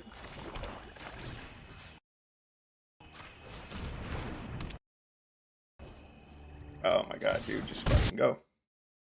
Let's see. Copy. Target. Enchantment. Arena legal. Historic legal. Boom. Search. They really just had Feed the Swarm right now. Really. That's horseshit. The one card that Mono Black has to destroy enchantments. Not only does he have it in the deck, but he has it in the deck against us.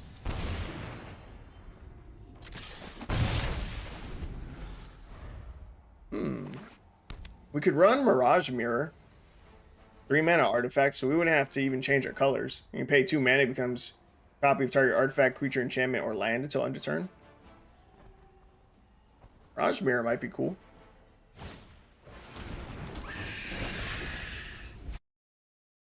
Maybe try that out. I haven't determined if I like or hate the One Ring. I know it's annoying. I hate playing against it. And I never use it in the deck. Mostly because we're budget decks and so we're not running a ton of rares. Would I? I mean, I don't know. It's good. It's really good. It's really strong. It feels cheesy. It's too good. I definitely just hate it because I'm tired of playing against it. I'm tired of seeing it. This opponent, they're playing it. I know it's in their deck. They're running Nazgul. They have it. They have the one. They have the One Ring in their deck. And it's really boring and annoying to play against it.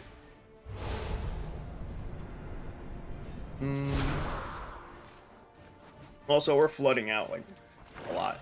This is bad. It's even worse, bro. What the fuck? It's crazy. I would like a non-land card, please.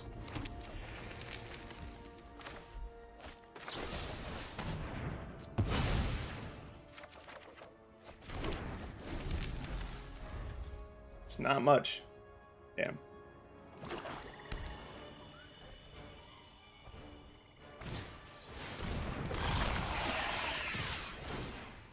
They have their own children.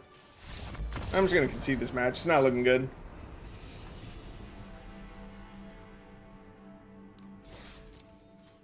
Okay, we're gonna delete this deck. We're gonna try again.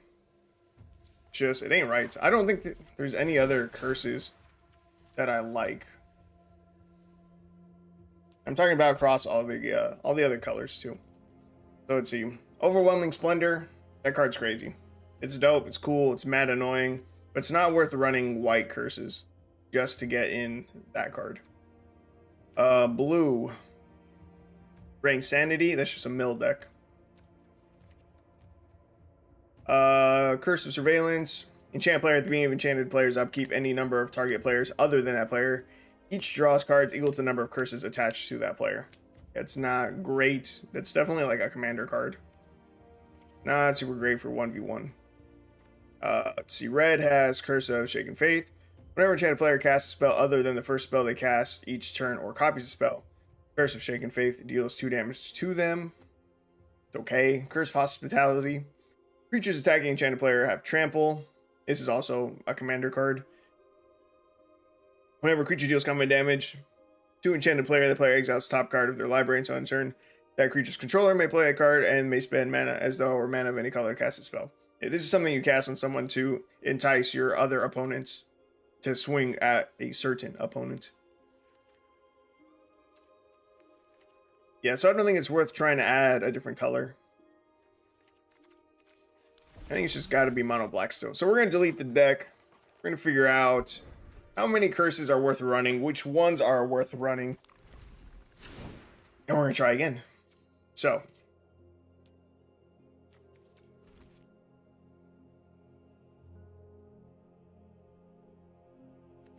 I think a Cursed Witch has to stay. I think it's really good. I think Cursebound Witch stays in because it can get us more curses. Torment of Scarabs, I think, is good enough to keep. Trespasser's Curse is maybe a little questionable.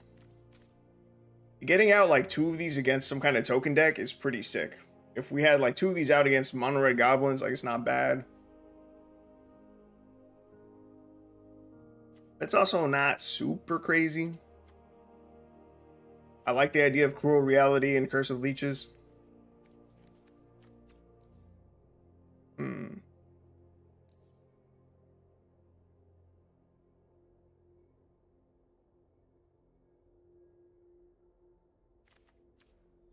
What if we do add white? Not for curses, but just enchantments, maybe?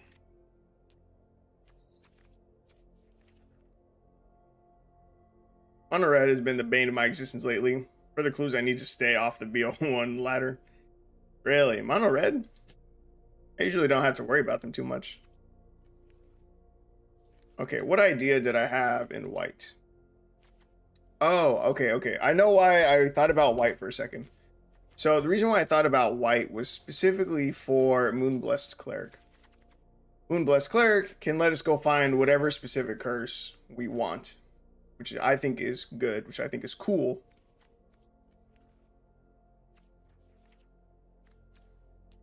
And then along with that, since we're running white, we have a little bit more options as far as removal goes. We have exile effects, which are good.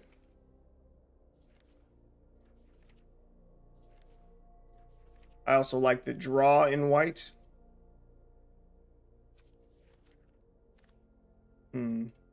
Namely, Spirited Companion.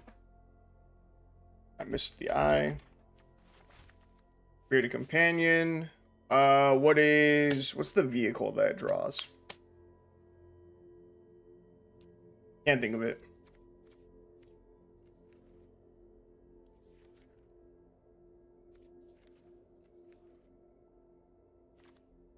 Am I blind? Not a vehicle. No, not Bankbuster. It's a common one. It's not a vehicle. It's just an artifact creature. Motherfucker has double strike. What is it? What is your name? Combat Thresher. That's what I was trying to think of. Yeah, I thought it was a vehicle because, well, really it should be. But Combat Thresher. I like that for drawing. Yeah. And then having a 1/1 double strike. Also not bad. Pretty good defensively. Cursebound Witch, Spirited Companion, Moonblessed Cleric, Cursed Witch, Torment of Scarabs, Combat Thresher. Let's see. It's pretty good for an uncommon. I'm a big fan of it. The first time I tried it out, I was very impressed with it, and it has made its way into a lot of my decks. I think I am going to add the Trespasser's Curses. So let's see. At this point, we still don't have any rares in our deck. We do not have any rares. We could go back to adding like one Cruel Reality.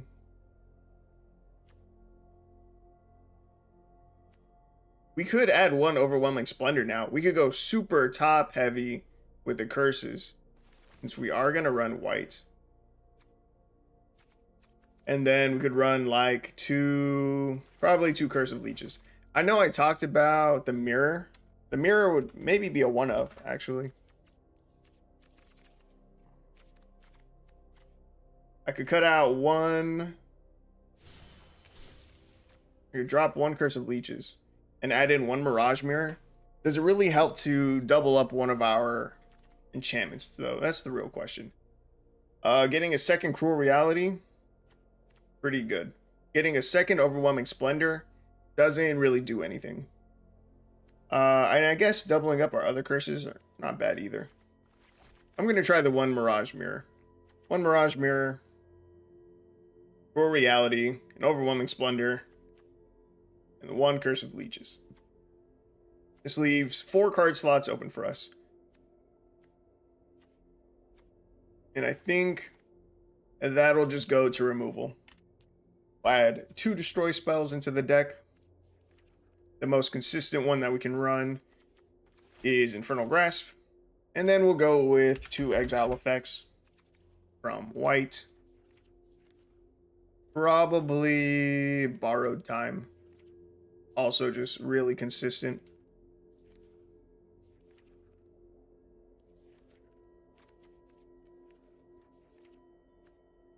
Yeah, I think that'll probably be it. Alright, let's see how Curve's looking. Average 3.4, 56% of the deck has black, 31% has white. So we're a little bit heavier in black. We can run some tap lands because we have no turn 1 plays, so these feel less bad. I'll go with 3. So we're decently heavier in black. 9 swamps, or 9 plains, 12 swamps, 3 scoured barrens. What's this? 24 lands. Earthbound Witch, Spirited Companion, Infernal Grass, Trespasser's Curse, Borrowed Time, Moonblessed Cleric, Curse of Leeches, Mirage Mirror, Cursed Witch, Torment of Scarabs, Combat Thresher, Cruel Reality.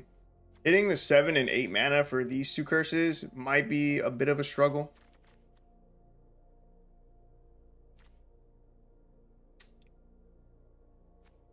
But, let's go for it. See how this plays. As we don't have our treasure package anymore. We don't have the... God, I can't think of the names. I run this card literally all the time. How can I still blank on this name?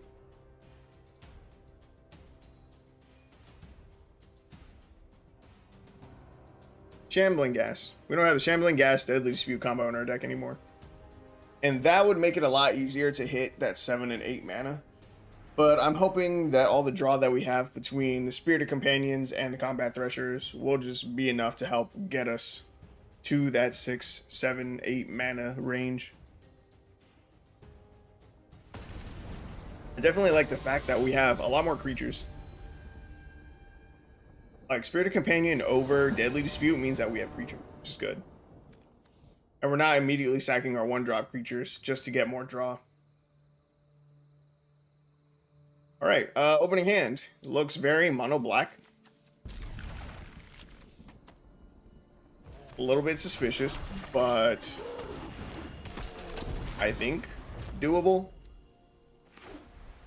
This is only really bad if we start top decking white cards with no white mana. Earthbound Witch. Swing. We're getting some mono white angels. That's a very scary matchup. I don't know that we can beat them. I really don't like our chances of beating them. Scoured Barrens. Let's see. I think we should get down the Curse of Leeches.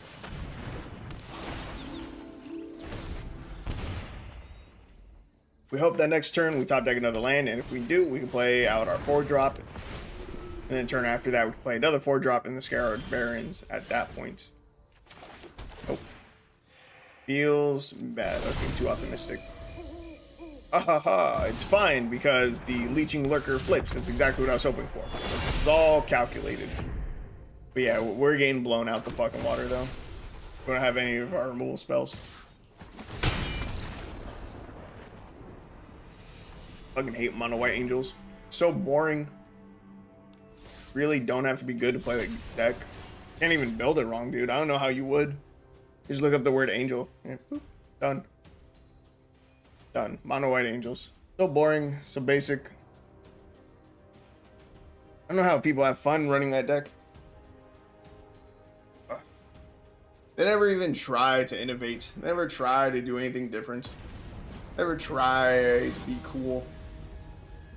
Like, the only time that mono white angels is even a little bit different, a little bit unique, is when they run, I think, Angel of Destiny. That is one that I think just lets you win the game if you have 15 life more than your opponent, which is cool. Yeah, Angel of Destiny. Angel of Destiny I like. I built a deck around this and some enchantment that doesn't allow opponents to gain life. And it was cool. Very cool. Definitely played a lot differently than just regular white mono gain life. Mono white life gain. Okay. Ooh, opponent's playing tokens. And we got that Trespasser's Curse. Bro, let's go. Let's go. Next turn we can drop our Combat Thresher, have a 1/1 double strike to block his 1/1s. Also sick. Alright. This could be a very, very good matchup for us. Opponent's running like 63 cards in their deck or something weird like that. 64. Don't know why.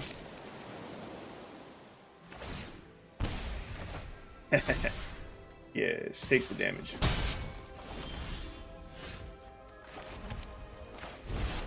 Combat Thresher number 1. Yes, draw me the card. This is going to be a good match. I like our chances.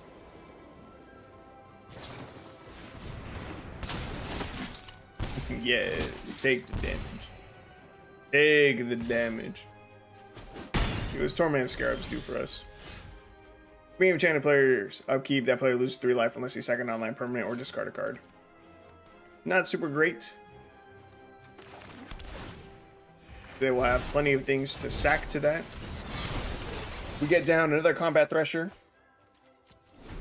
No attacks. And then next turn, I am thinking probably Infernal Grasp or something.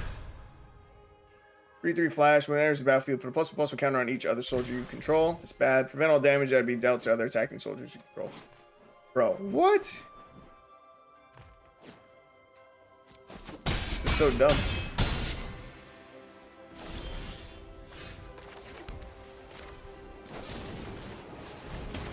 Kill the dog.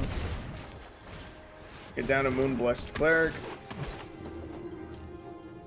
We're gonna put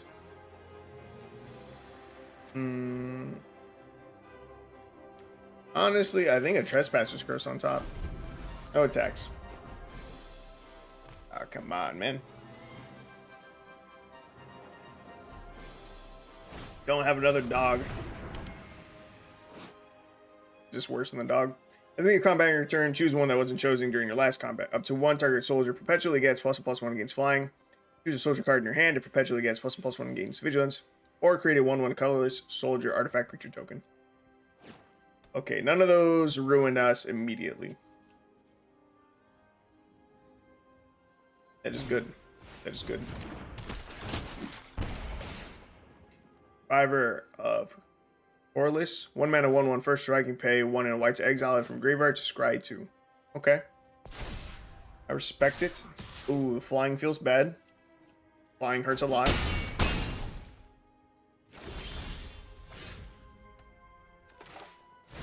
In fact, I think we just died to the flying. Bro, come on. Not like this. Bro, that dog fucked us. We really lost to the stupid dog. Prevent all damage that would be dealt to other attacking soldiers you control. That's insane. That's nuts. And it's horseshit. Versus.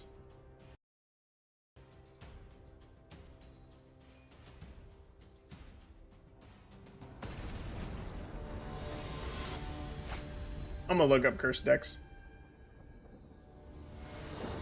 Definitely not that one.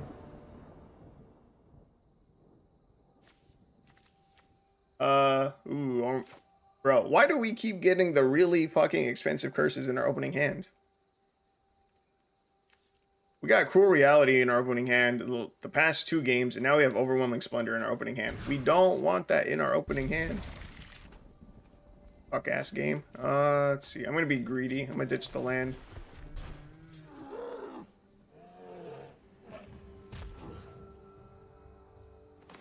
Bro, these people are wild. They're out here running 5-color curses.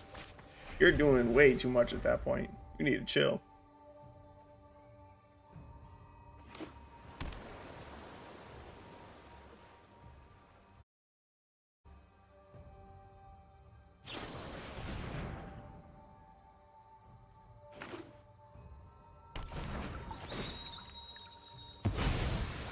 Oh, you know what?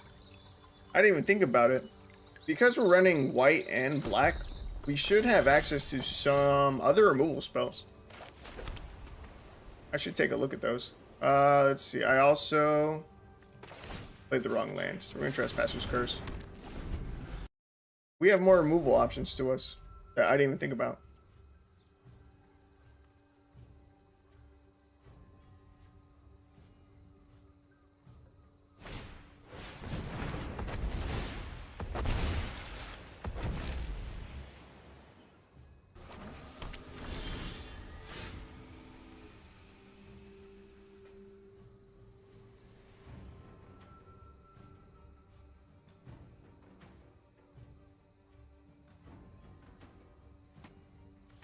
Okay, let's see.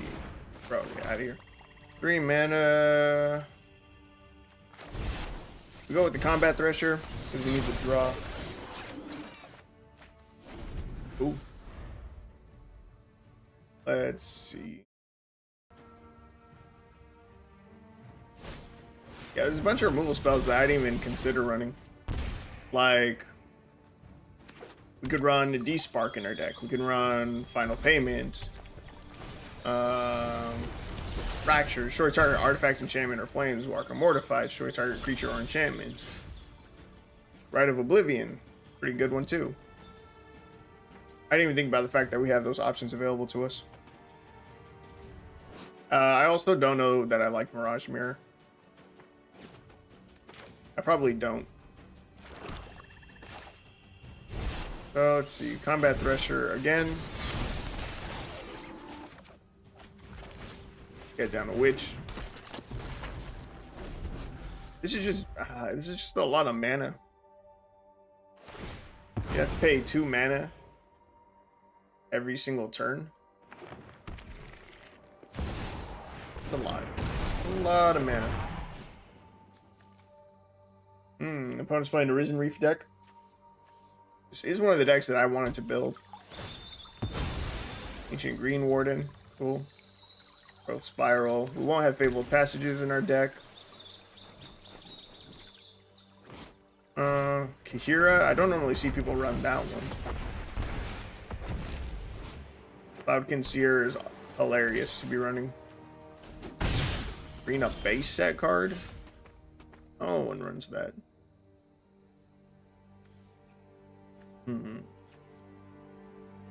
Single land drop feels bad. We're gonna play Moonblessed Cleric. We're gonna put Spirited Companion on top of our deck because I'm tired of missing land drops. And Cursebound Witch. Facts. And we hope that the dog will find us more land. Not looking super great though.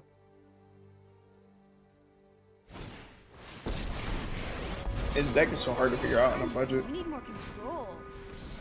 Literally all this deck, I think, needs are some board wipes. That's it. If we had a Doomscar chilling right now, boom. Doomscar, wipe the board, we have nothing to worry about. This deck just might need upgrades. I haven't upgraded a deck in a while. Yo, that should be what I do. Oh my god. That's a great idea. I'm trying to think about what I want to do as far as schedule-wise goes. Right? I plan on streaming 6 nights a week. If we have different things going on for different nights, I think that'd be cool. I think it'd be interesting to mix things up a little bit. Excuse me, mix things up a little bit. Excuse me again. So I was thinking, like, you know, one night, maybe we do different formats, right? We do, like, a Historic Brawl night. Even though Historic Brawl is incredibly painful. As far as budget decks go. A night of making deck lists for viewers.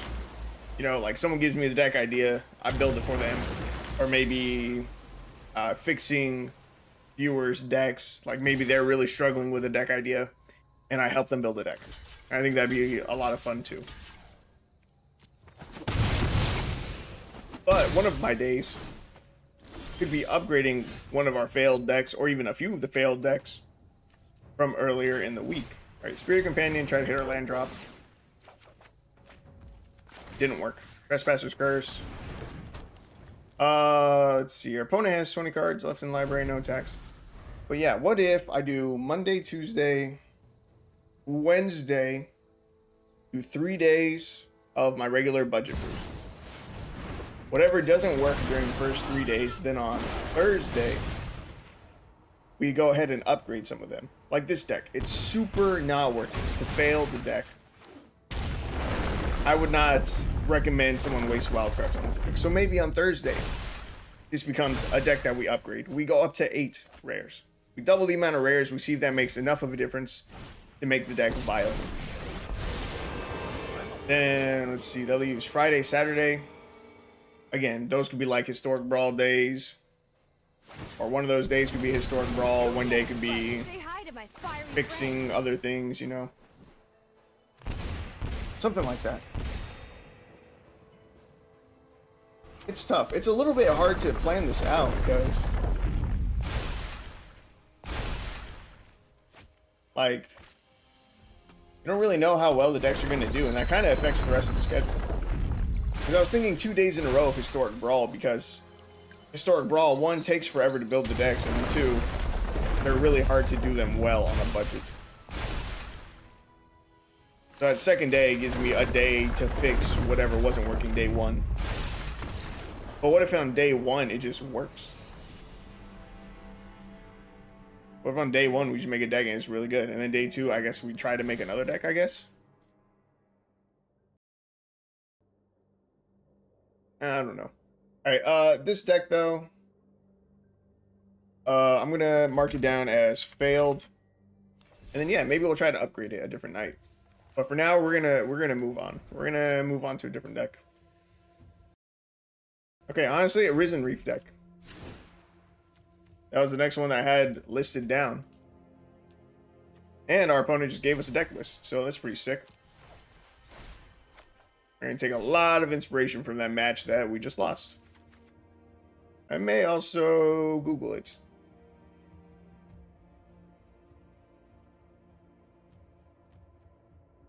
Winning with a Jace, I think, is cool. I don't see a lot of people do that. How do people normally run? Or how do they normally win? I do see a lot of people use Leafkin Druid, Paradise Druid. Let's see. Risen Reef Elementals. Yeah, I think I would want to keep it Elementals. Oh, this deck list is horrible. Oh wait, I think Untapped should probably have it. I wonder if I could look that up. Decks. Let's go with...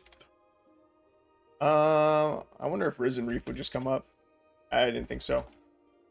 Let's go with... Can't look up Elementals. How is Elementals not a tag?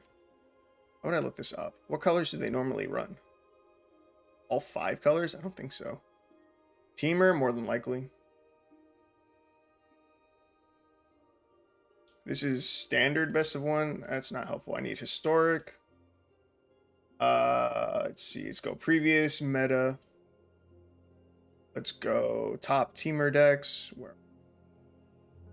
Teamer.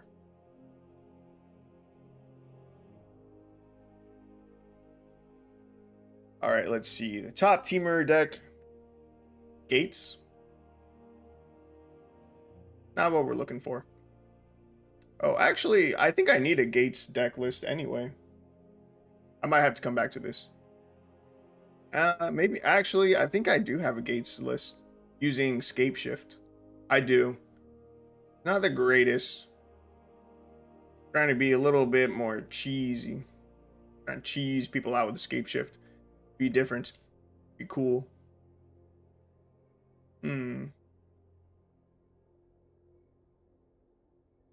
Alright. We're gonna look up a deck. Yeah.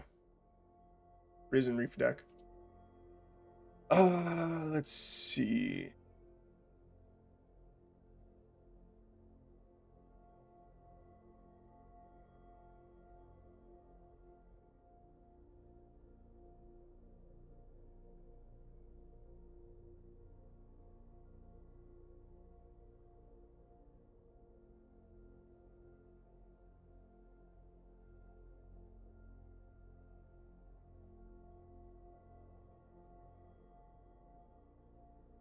I don't think this is showing me what I want.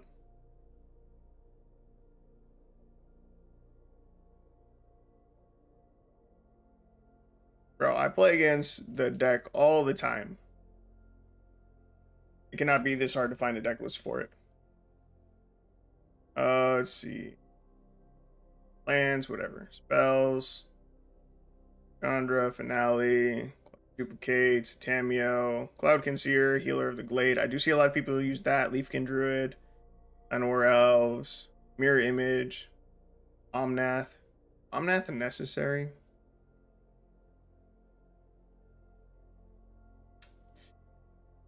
I'm not sure. I kind of liked our opponent's deck, though. We should look up Elemental. It'd probably Oh god. Probably jog my memory. Elemental.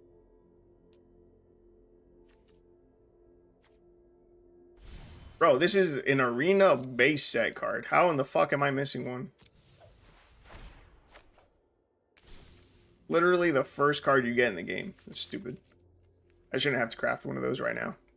Let's see. They run that. Make sure I'm not missing any. Probably gonna go Teamer. Doesn't feel great. Teamer is a really unfortunate color to run in a budget deck. But we'll add in that. What other elemental do they run?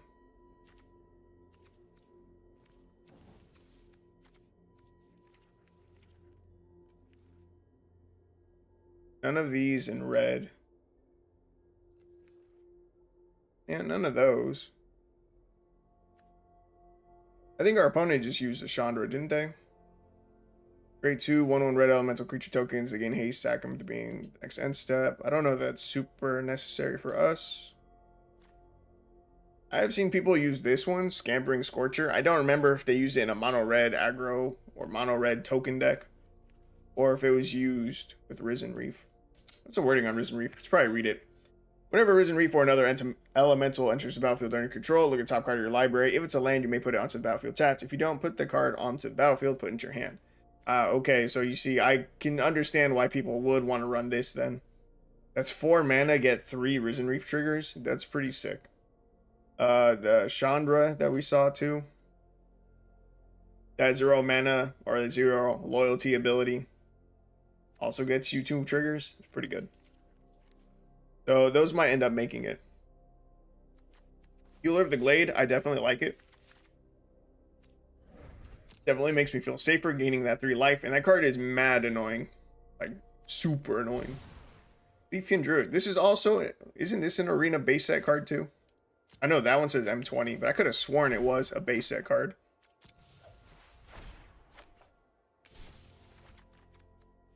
Just crazy to me that I have to craft it. Fertilid. Oh, Wild Growth Walker. Whenever creature you control explores, put a +1/+1 counter on it and gain 3 life. Never mind. That card's annoying too. A lot of life gain. Sylvan Awakening, no. Any of these? No. Ancient Green Warden. 6 mana, 5/7 reach. You may play lands from your graveyard. If a land entering the battlefield causes a triggered ability of a permanent you control trigger, that ability triggers an additional time. That one I usually end up seeing. Nyxbloom Ancient, I also maybe see in elemental decks. I can't remember if they run it in Risen Reef. I really don't remember. What about in these colors? Any other elementals I recognize? Creeping Trailblazer doesn't seem bad. Other elementals you control get +1/+0. But Risen Reef decks are basically combo decks.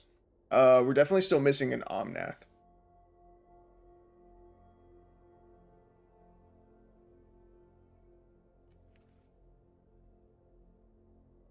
Arsenal Beast, no. Omnath, Locust of the Royal. 4 mana, 3/3. When Omnath, Locust of the Royal, enters the battlefield, it deals damage to any target equal to the number of elementals you control. Landfall. Whenever a land enters the battlefield under your control, put a +1/+1 counter on target elemental you control. If you control 8 or more lands, draw a card. So I think we're going to need 2 Omnaths.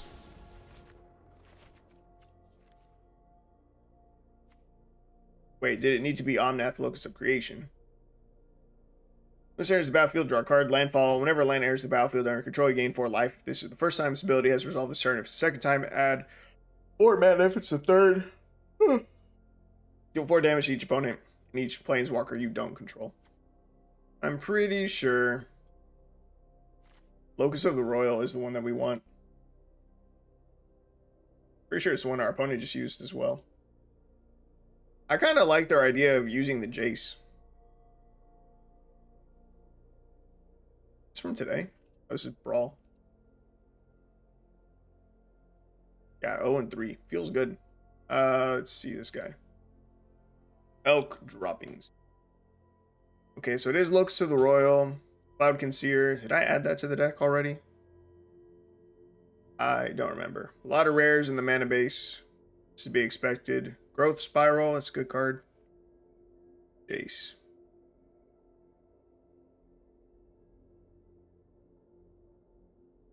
I kind of really want to try out the Jace. I don't know if we'll be able to win with it. We'll try. So 1 Jace, 2 Omnaths, 1 Ancient Green Warden. We maybe don't go double Omnath. We could run 1 Chandra.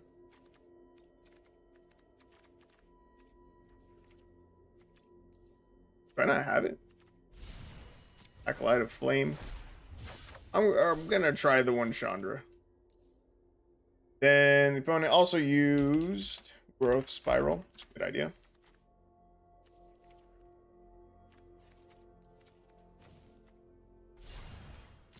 I'm missing a Growth Spiral? Bro, this is wild. I haven't had to craft this many commons in a while.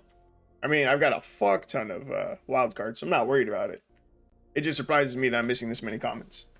Okay, Healer of the Glade, Leafkin Druid, Growth Spiral, Cloud Concealer, Chandra, Acolyte Flame, Risen Reef, Jace, Omnath, Ancient Green Warden.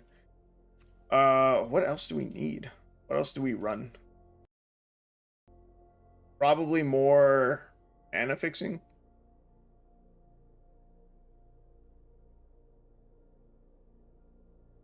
I really just wish I had a good deck list to reference. It really shouldn't be that hard to find one. Risen Reef. Fuck it. Let's see, MTG Arena. We'll just go to images. See if we can find an image of a deck list. Zendikars Royal. I don't know that we need to run that though. Let's see. Negate, Lava Coil, Hydroid Krasis, Llanowar Elves. Oh, you know what? What's her face? I want to run in the deck. The Druid. Paradise Druid. Paradise Druid, I definitely like in the deck. I don't know about the Llanowar Elves. Paradise Druid, definitely good though. Not you. Paradise Druid. Let's see. Overgrowth Elemental. Who are you? 3 mana, 3/2. When the center is the battlefield, put a +1/+1 counter on another target elemental you control. Whenever another creature you control dies, you gain 1 life. If that creature was an elemental, put a +1/+1 counter on Overgrowth Elemental. This is something that people run. Chandra's Embercat seems questionable. Thunderkin Awakener.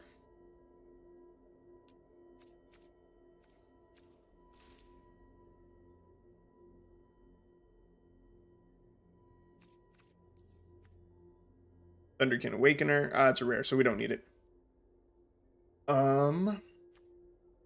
Creeping Trailblazer? Really? Okay. Oh, actually, this one I said would be decent too. Look decent.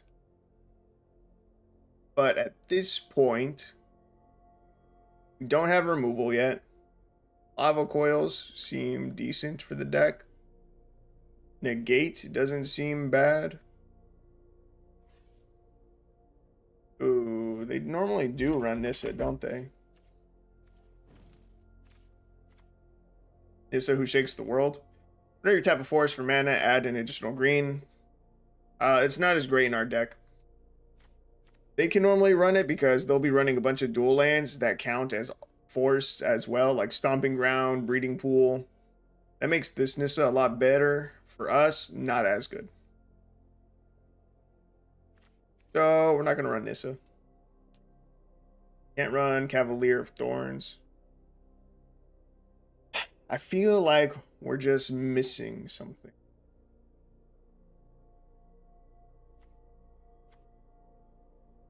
I do kind of want to run the Scampering Scorcher. I would like 2 of these.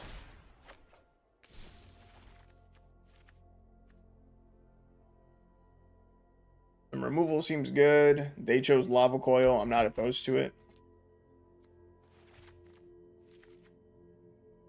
3 Lava Coils, and I think they had 4 Lava Coils and then 2 negates. Counter target non-creature spell. I say, fuck it, we give this a shot. Okay, so turn 1, our only real play is Healer of the Glade. We're definitely going to need a lot of mana fixing. A lot. In fact, it's probably arguable that we run like a Cultivate or something somewhere in here. Maybe instead of Paradise Druid.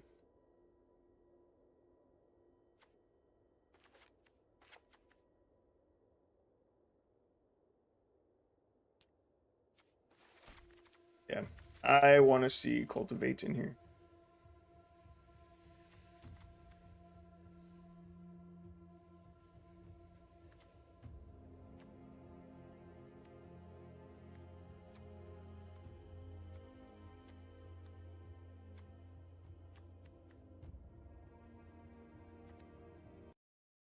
I felt like our opponent was drawing a lot of cards.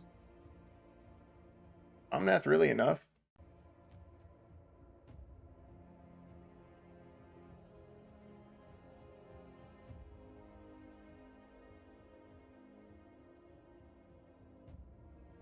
I guess.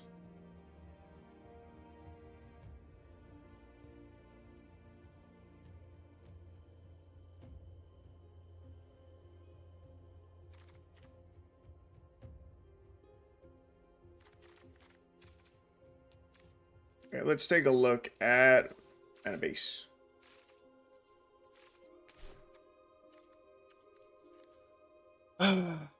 This mana base is really difficult.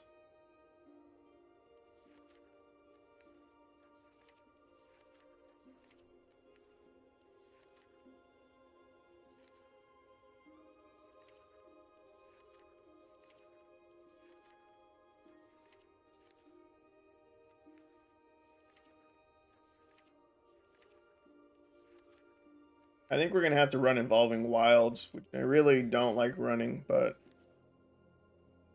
I think it might just be the best that we can do.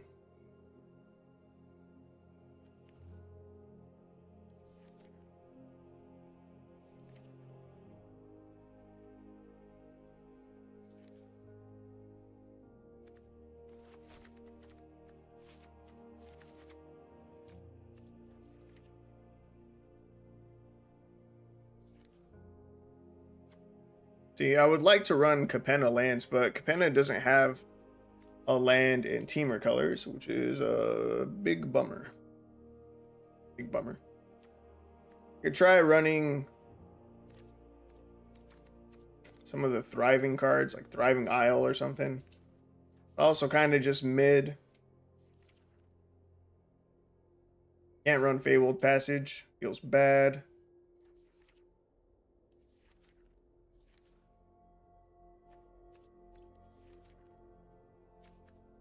Can't run the Ketria Triome. Also feels bad.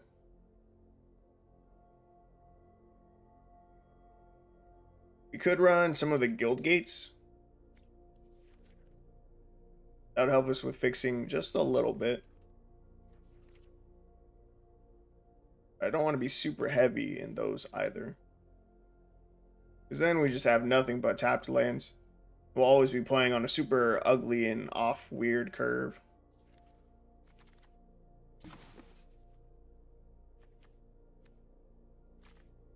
And maybe add like 2 apiece.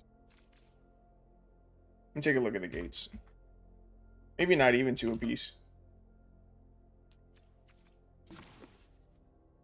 Our deck is 61% green, 44% has blue, 22% has red. So we're pretty low in the red spot. Oh my god, we need double red for Chandra. Yo, maybe Chandra just doesn't make it. Crazy.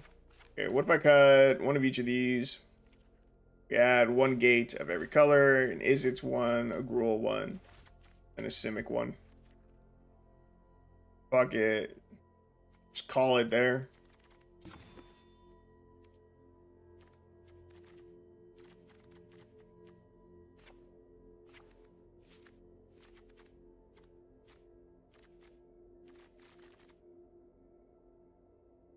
Oh, this is so scuffed.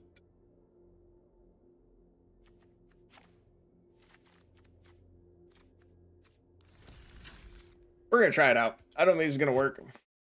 I really don't like building 3-color decks, but I think for Risen Reef we just need it. All right, let's give it a try.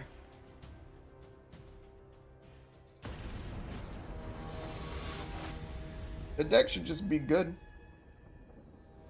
Again, people run it all the time. I play against it all the time. We have a very safe feeling version of the deck, I think. I'd like to think it feels safe. We should have a lot of life gain between the Healer of the Glade. Yep, between that. I really thought we had a second creature that gained us life. That's okay. So, turn 1. Looks like we're gonna go grab Island.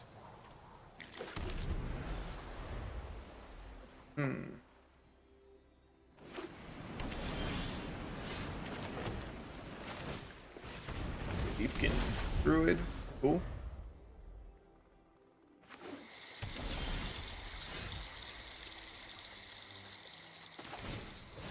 They don't kill it, so that's cool.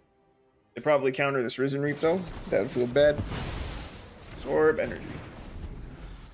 How very fun for us. Miss a land drop. Opponent counters the second spell we cast. Feels bad. Deepkin Druid lands. Okay. Next turn, I think we have enough mana. Ooh. If I counter this just to be rude, kind of. Yeah, fuck you, opponent. You're not the only one with counter spells. Let's get Risen Reef down. And it hits another Risen Reef. Okay. Okay, that's good. Feeling good. It's feeling solid. Shieldred. Not great. I think we... So what's the wording of Risen Reef? Whenever Risen Reef or another elemental enters the battlefield under control, look at the top card of your library. The land card you put on the battlefield tapped. If you don't put the card onto the battlefield, put it into your hand. It's not draw, which is good. But I think I still start with Cultivate. Wait. Fuck. I needed to use one of these guys. God damn it. I need to grab a mountain. I think another blue. Which goes on the battlefield. That one. No, we're fine. I'm fine. I still can play this, and I can still play... Actually, I probably play out the second Risen Reef over the Cloud Conceer. Mountain comes on the battlefield, no attacks. We're doing stuff. We're doing stuff. Turn up to 1, target creature or planeswalker to its owner's hand. Okay. Next part, return an artifact card from your graveyard to your hand. If you can't, you draw a card. Becomes a 3/3 flying. Whenever you cast a spell, your opponents can't cast spells with the same mana value as the spell until your next turn. Weird. No blocks. Take 4.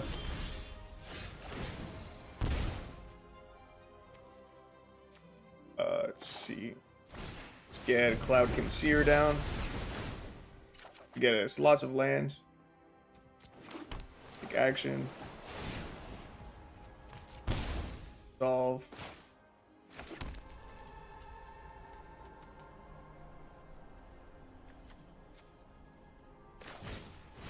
I think we go with the Scampering Scorcher so we can get some blockers.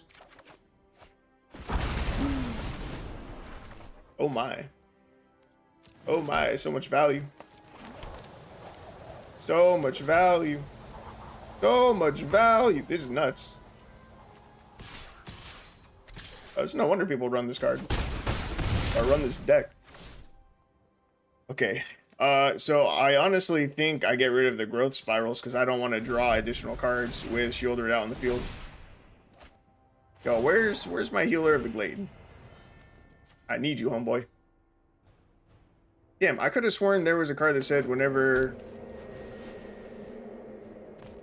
Well, I thought there was an elemental that said whenever and gain 3 life. And there is the Explore guy. That's okay, we're fine. Painful Quandary.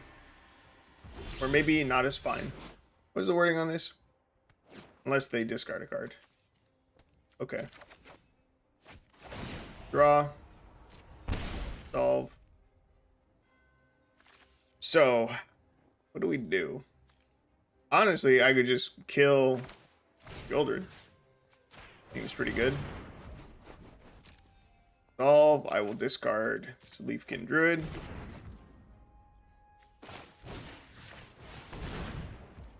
Do it again. Solve. We'll ditch the Cultivate. Don't think we need it. Let's see. I will Cloudkin Seer. Resolve. Ditch this Leafkin Druid.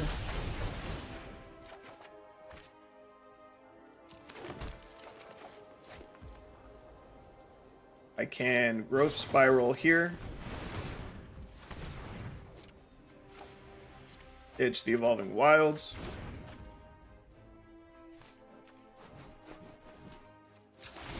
Gonna crack this Evolving Wilds. Go grab more blue, I guess. Swing in for a bunch of damage. Okay. We are straight chilling.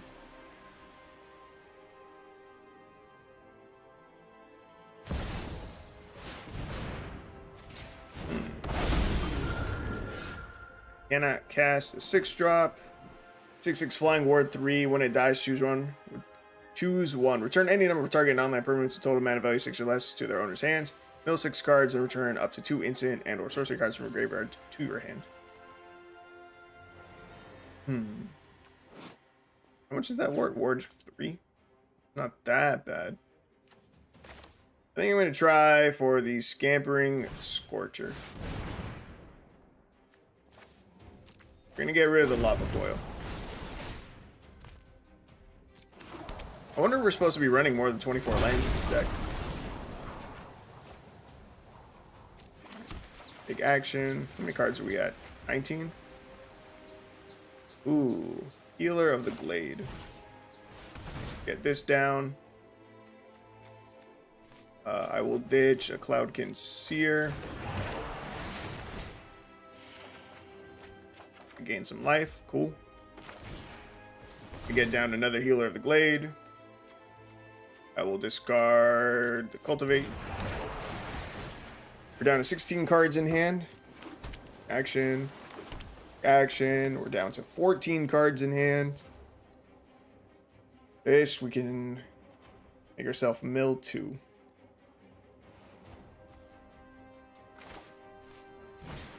I think I play out this Cloudkin Seer. We ditch the Leafkin Druid, hold up the negate.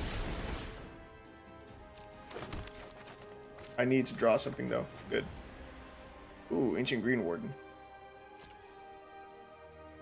Okay, let's see. You. All of these. Oh, not you. Those 5 can swing. I want to hold up the Cloudkin Seers as blockers against their flyers. I think we can do it.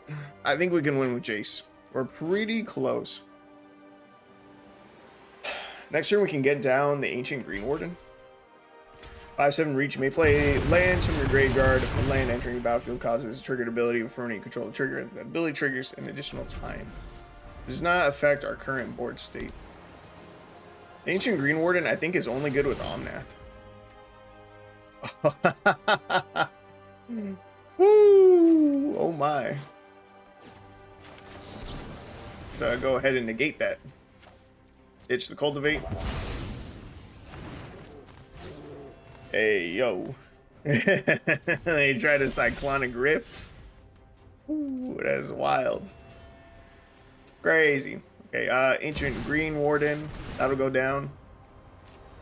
Solve. You can ditch that. Hey, that's an Omnath. See, we can probably get this down. I think I need to get down this Jace already before I die. Solve. I think I'm gonna lose the 5 life here. We can figure a way out of this. We will Omnath. Solve. I ditch the healer of the glade. Any target equals the number of elementals you control. Oh, and that's just game. Omnath was just lethal. Yo, this deck is crazy. There's a lot of thinking that I had to do for that one. And I wish I had checked my deck tracker to see what I had left in my library. But yo, the negate. The negate to stop the Cyclonic Rift. That was wild. Elementals. Elementals go crazy. Now, I think because we're on a budget, I think we get rid of the Ancient Green Warden. The land triggers do literally nothing for us. Unless Omnath is out. And I think it's more important that we find a second Omnath than we find the Ancient Green Warden in our deck. Jace, I think that's just an alternate win con, honestly. Oh, good though. Seems solid. Yeah, seemed solid. I liked it. Mana wise, we didn't get screwed. We were fine, actually. We were pretty fine. Once we got the Risen Reefs going, like, I mean, that solved all of the mana issues that we might have potentially had. And the 2 of negates. I'm pretty sure we cast both that game. Pretty sure we cast the first one on like turn 2 or something, and it was just good. It was almost a throwaway counter spell, but that second one against the overloaded Cyclonic Rift, bro. That's crazy. All right, I gotta use the restroom real quick.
All right, I am back. Let's change our avatar, change our sleeves, let's change our companion, which again I still could have sworn was called a pet. And let's run it back. That was good. Honestly, it was kind of crazy. I kind of want to pick the Jace. Pure and quiet. We all think as one.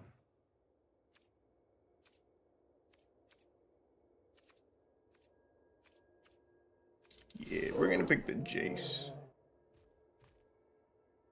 Over here. I think I'm still gonna pick the Pumpkin Cerberus, and I don't think I have any sleeves that represent 3 colors. Aside from these, but they're not the right colors. So let's see. Teamer. Which of these looks like teamer sleeves, guys? One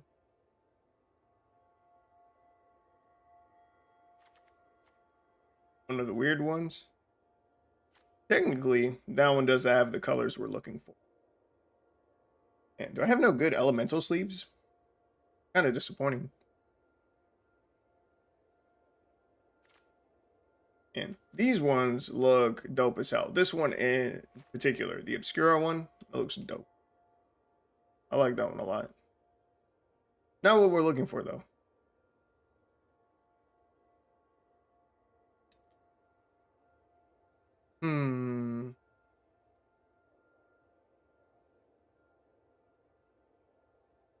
None of these are really sticking out to me very much. Is this dog an elemental?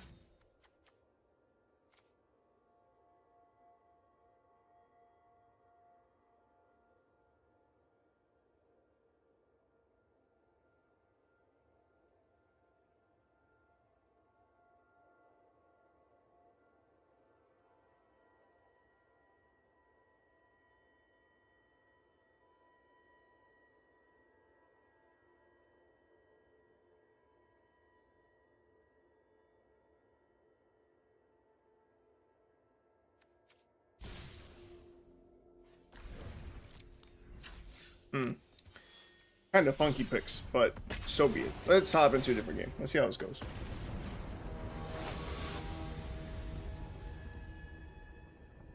All right. Game 1 went pretty damn well. Oh my. We're looking very mono green here. I don't think that's a good thing. Let's take a mulligan. It's feeling worse.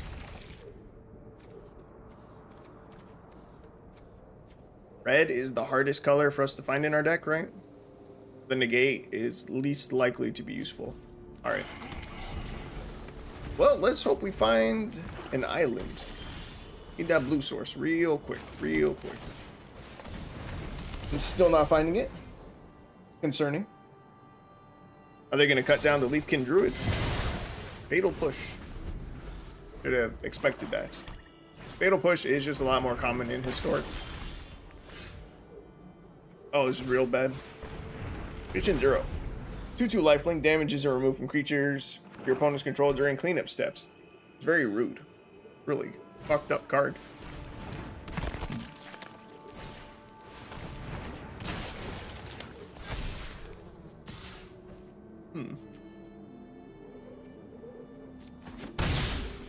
No blocks. Oh no. It is happening. We're getting screwed by mana. Damn. Ah, that's rough.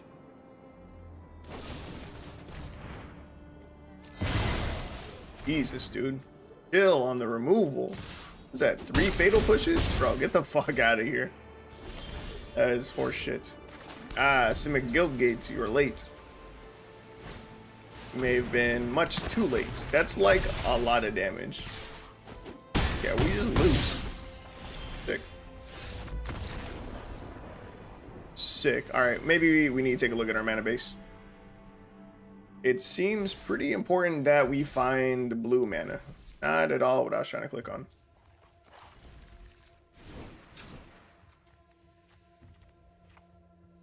So if I cut back on one of these,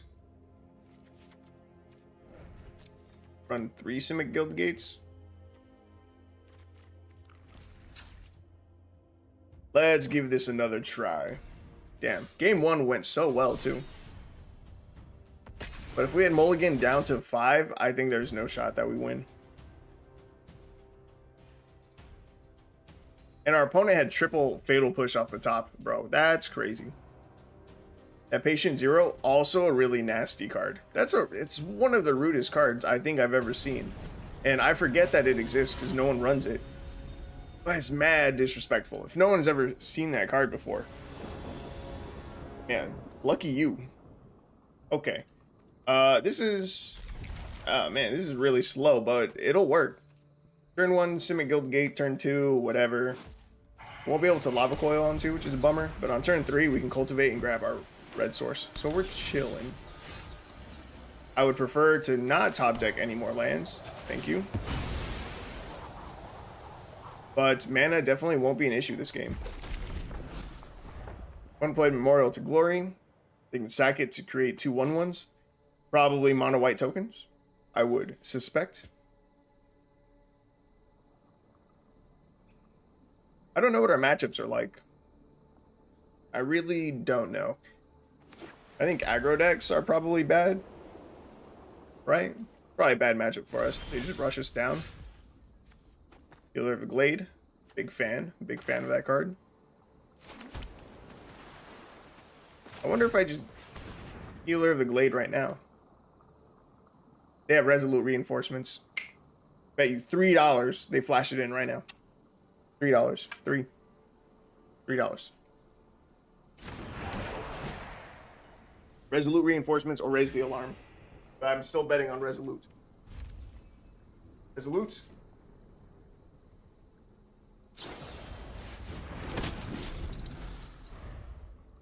Which one was it? It was Raise the Alarm? Damn it. I was so close.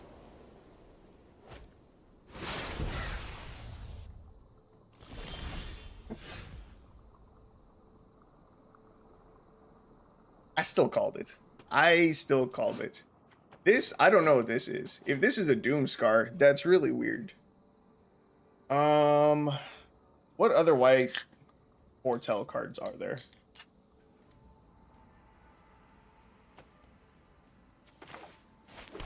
I don't know, but I'm hoping that they don't have removal for this Omnath. 2 damage to any target. I'll kill one of their 1/1s.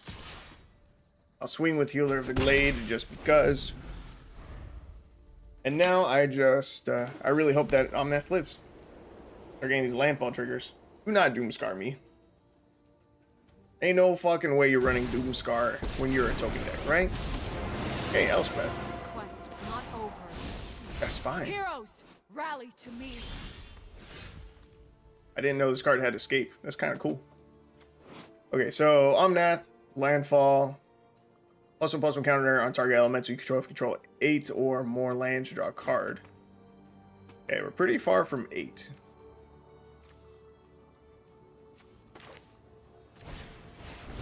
Let's start with our cultivate. We'll grab Island in a forest. Island can go to the battlefield tapped. Can make Healer of the Glade a bigger blocker. Make Omnath a little bit bigger too. Play Leafkin Druid. Swing both of these at Elspeth.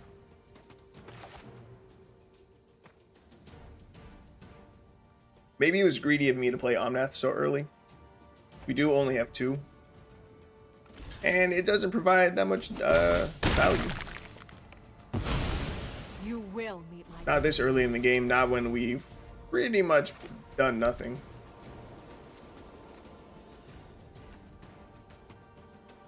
Questionable. Oh, they let their Elspeth die. That's cool.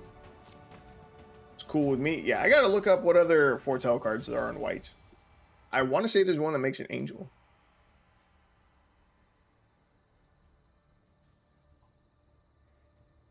Foretell white.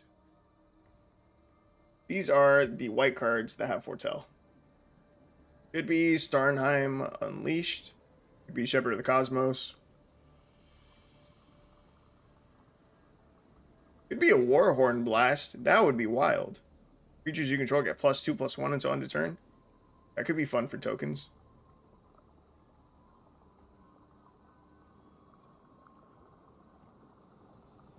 I would just be really surprised if it was Doomscar. Starnheim Unleashed makes the most sense. This, I think, would be the coolest. Doomscar. Alright, let's get a draw off Cloud Conceer. None of these are instants, right? Warhorn Blast is an instant. Glorious Protector, 4 mana, 3/4, has flash flying. When enters the battlefield, you may exile any number of non-angel creatures you control until Glorious Protector leaves the battlefield. Doesn't seem really beneficial to their deck, but they could flash it in. And Lava Coil is a sorcery. How big was the angel? It's a 3/4.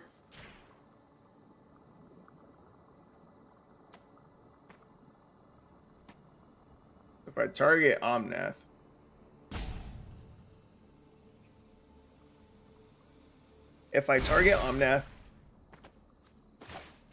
Lava Coil one of the tokens, then I'm safe to swing with Omnath.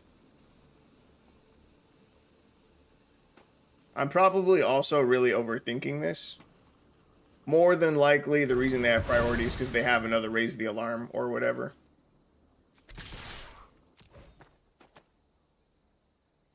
If they have double Raise the Alarm or Raise the Alarm and Resolute Reinforcements, then they can kill Omnath here.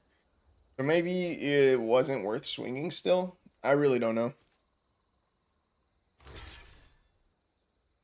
You jump.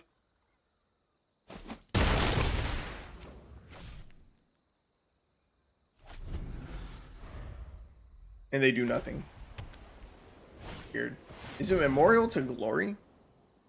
Oh god. Invitation only. So they are running board wipes in their fucking token deck. That's stupid.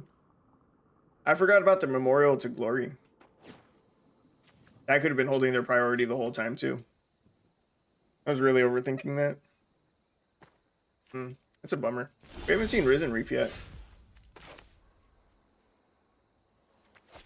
I don't want to cultivate. I'm just gonna pass. Always a 2% chance that we top deck another Omnath. And I don't like to cast Cultivate in this spot because honestly it shuffles our deck. And I swear that hurts me all the time. Risen Reef. Ooh, that can go down. If we had cultivated, we would not have hit that Risen Reef.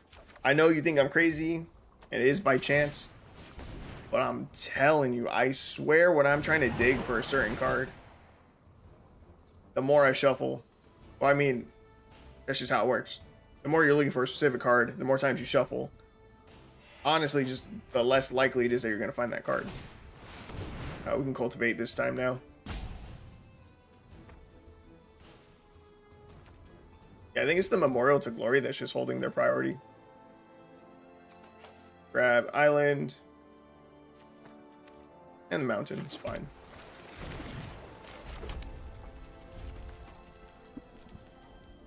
Alright, we got a 1/1 and a 1/2. And not much more gas. Wonder if another Chandra would be a good idea.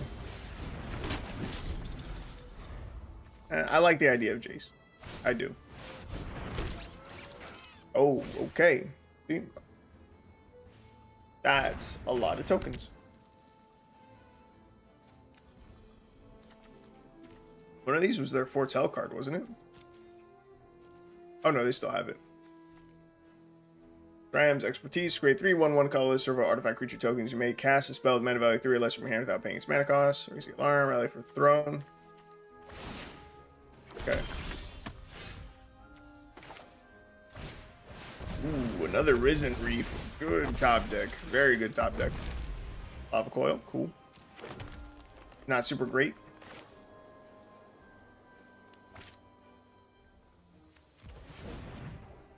Ooh, no.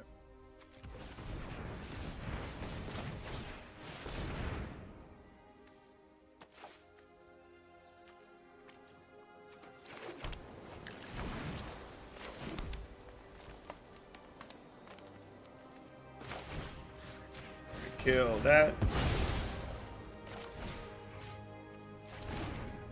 I think I hold on to this one though. No attacks and the turn. We have pretty much no more land left in our deck. Oh, never mind. I forgot about all the Evolving Wilds and Guild Gates. Divine Visitation. Scary.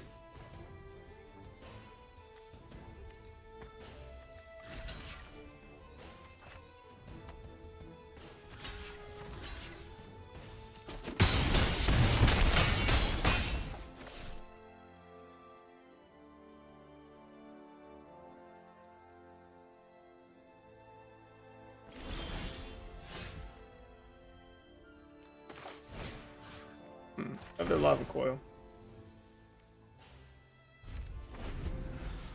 We have to save the lava coils for these 4/4 angels.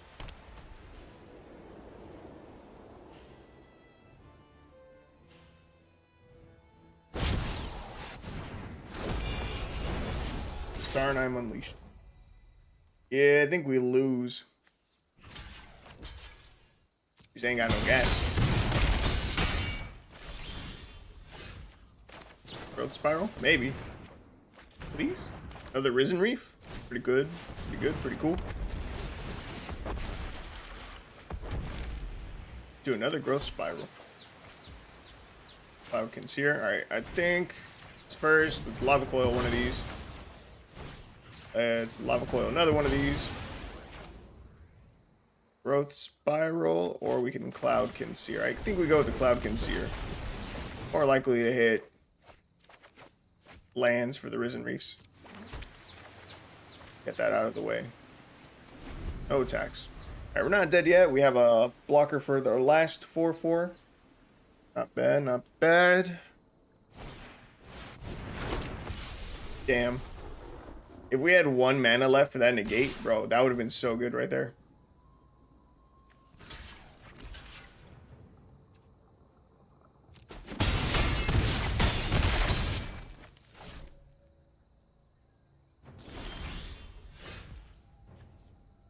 Another Risen Reef.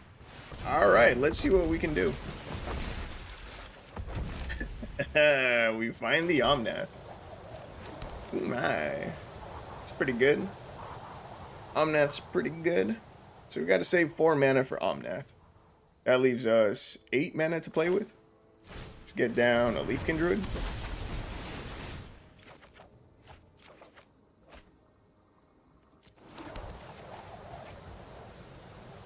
We can get down Healer of the Glade.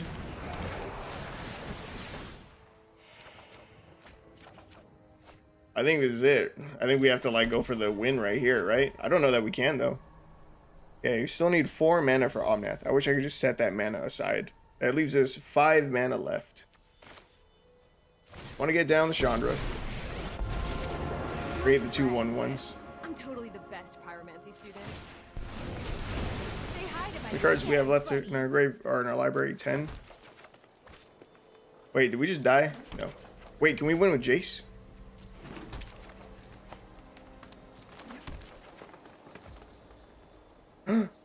That's it. We just win with Jace right here. Ain't no way.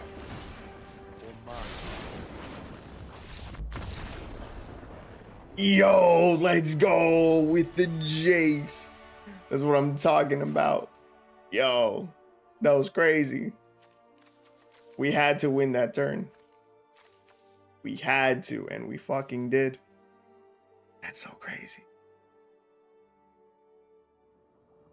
That was awesome. I was running Release the Dogs. Dude, I respect it. I respect it so much.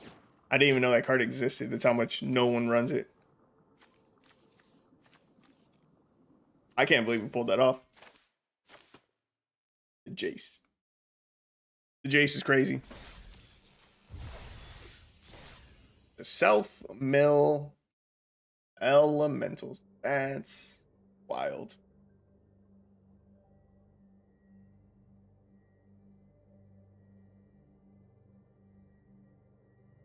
All right.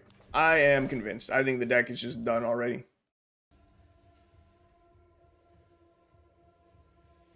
Call it the Elemental Jace, though.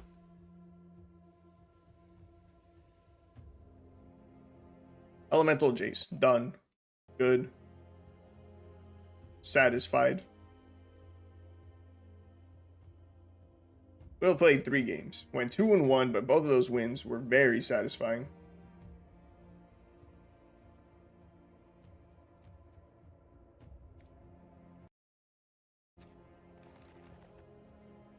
Okay, let's see.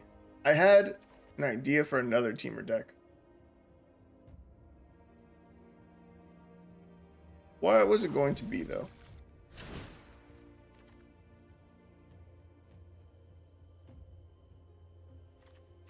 Omnath? I don't think so.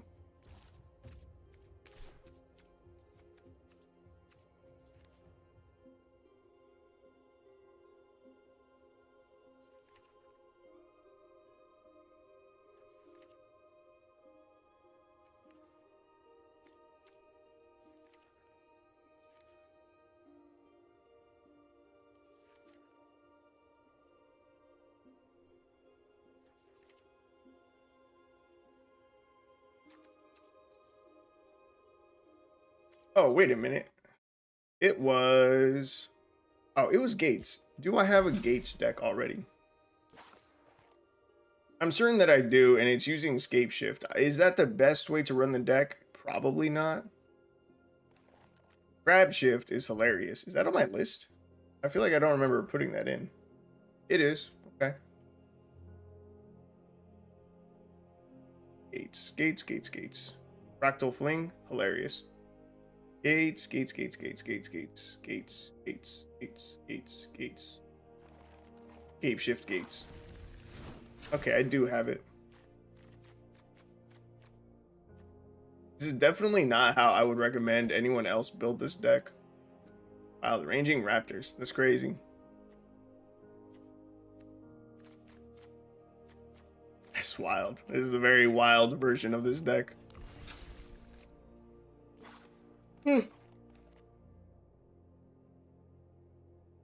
Teamer is just the better way to run it. That's okay.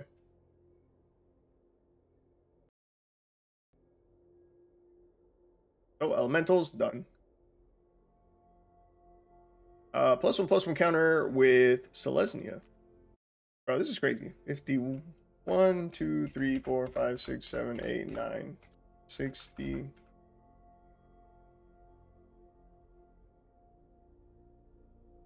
There's so many decks in here that I guess I still need to go through.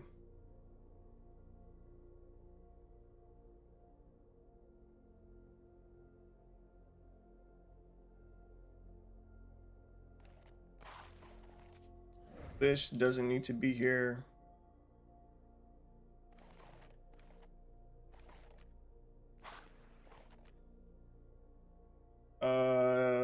This one doesn't have a name. Yeah, I know it's a Crested Sunmare deck. Crested Sunmare just not on my list.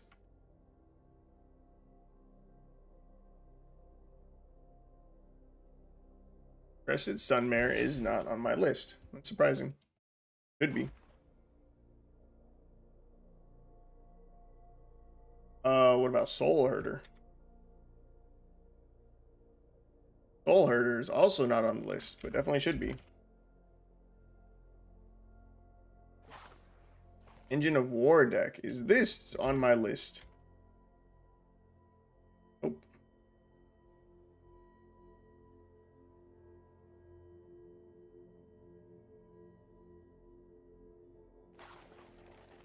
Okay, I think this line is where I stopped. Engine of War is going in.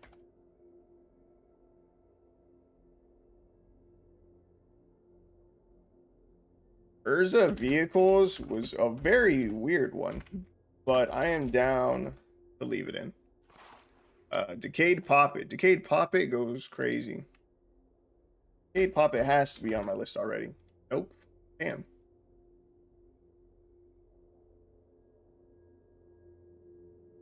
What about Oketra's Tokens?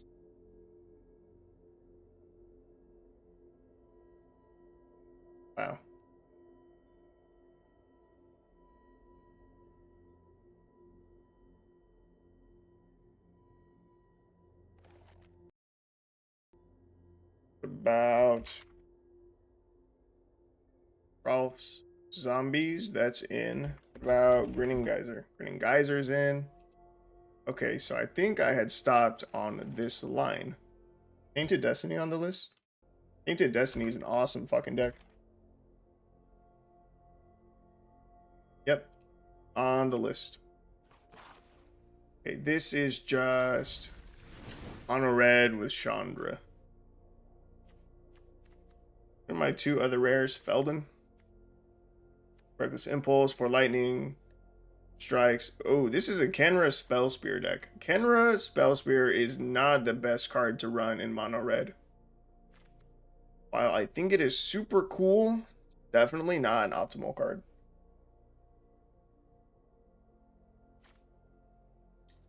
I'm going to call this the Kenra deck.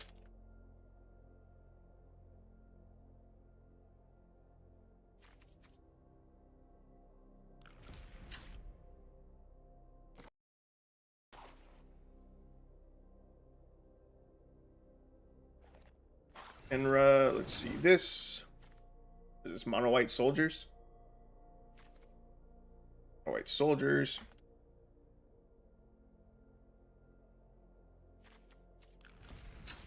This one I like a lot.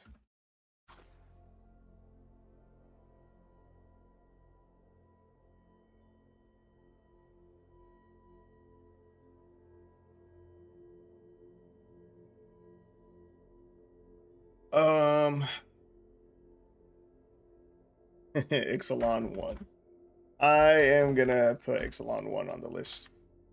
Ixalan 1 is gonna absolutely ruin us. This is Chrome Host Seed Shark. Why do I have extra rares in this deck?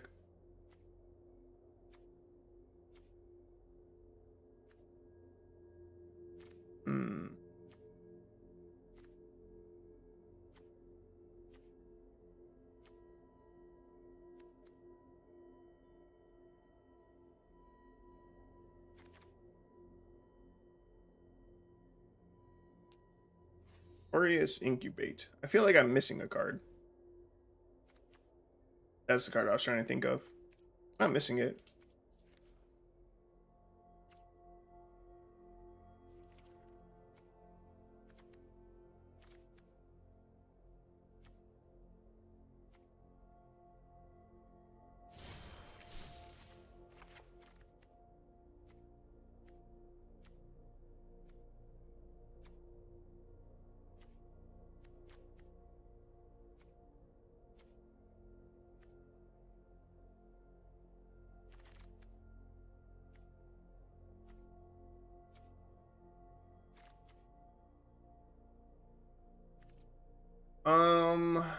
What else would we want to put in the deck then?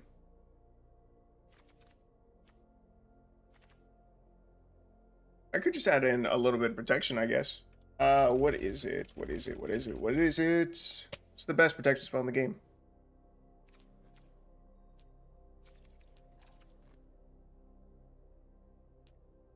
I just look up phase out. There we go. 2 slip out the backs. Alright, we're gonna see if this deck still works. Glorious. I don't know why that looks off.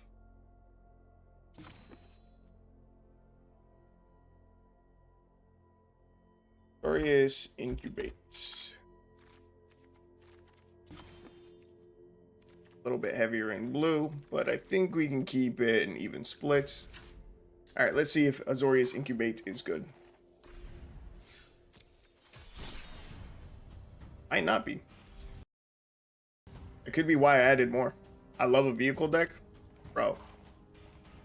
If you want, I will let you pick out a vehicle deck for me to play, because I have 2 that are pretty enjoyable. Engine of War. That one's got some pretty cool ones. Urza Vehicles is not as good, but it's definitely interesting. Give me 1 second.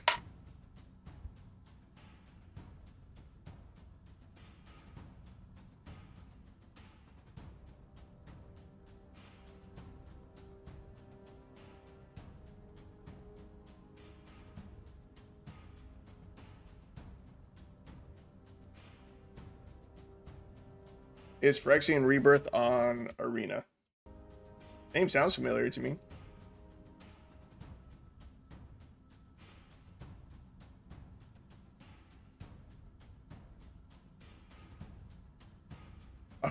Oh my god. Maybe not. It is not.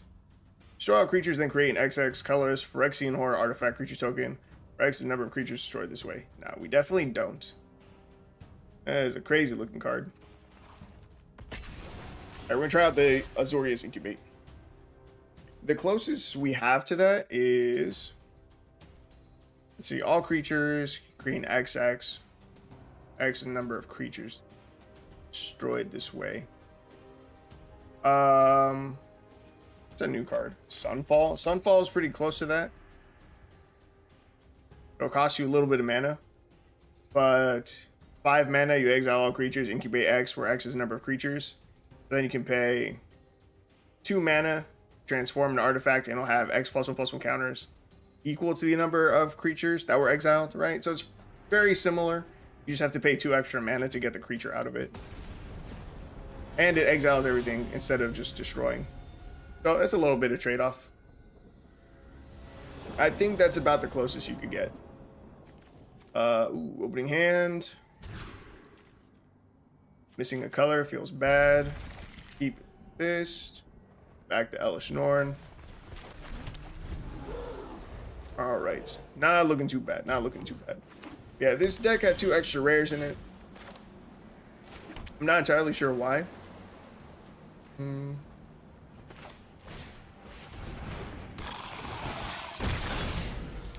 The deck didn't have a name. I can't remember if I made a video about this deck. I probably didn't. If I decided to put in extra rares, I had probably built this just for like a daily challenge where it said play however many X or X amount of blue and or white cards. How important is it for me to get down the Seed Shark right now? I think I'm going to play it. I'm playing Shrines. They have Ketria Triumph, so they're probably 5-color Shrines. That's better for us, I think, than if they were just Azorius or something like that. I'm hoping that we don't see a board wipe next turn. Alright, Fae of Wishes. What the fuck? Why are you running that?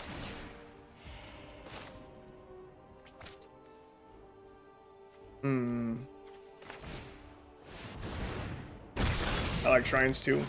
Bro, I hate Shrines. They're so annoying. No attacks. Okay, we have a ton of incubator tokens going on now. And we have 2 cards that can proliferate. Which means that these will all become real big, real fast. So let's see. Experimental Augury. Let's grab, I guess, another Thrumming Bird. We're pretty good on planes. Submit 4. Yeah, baby. That's what I'm talking about. Let's go ahead and transform this guy.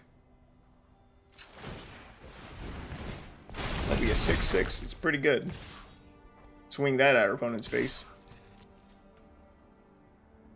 It's pretty good. It ain't too bad, ain't too bad. I don't think I have a Shrines deck list. Did I play the Shrines? I don't have a Shrines deck list. I need to make one of those. Gross. Damn, I could have sworn I was just playing with Shrines like not too long ago.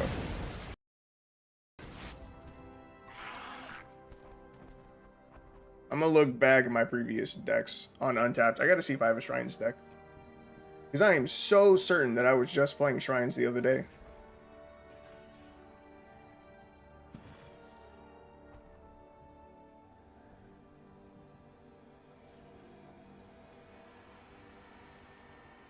And I played a lot of decks.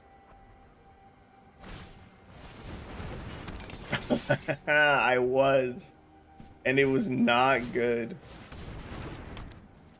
Okay, okay. So the Shrine deck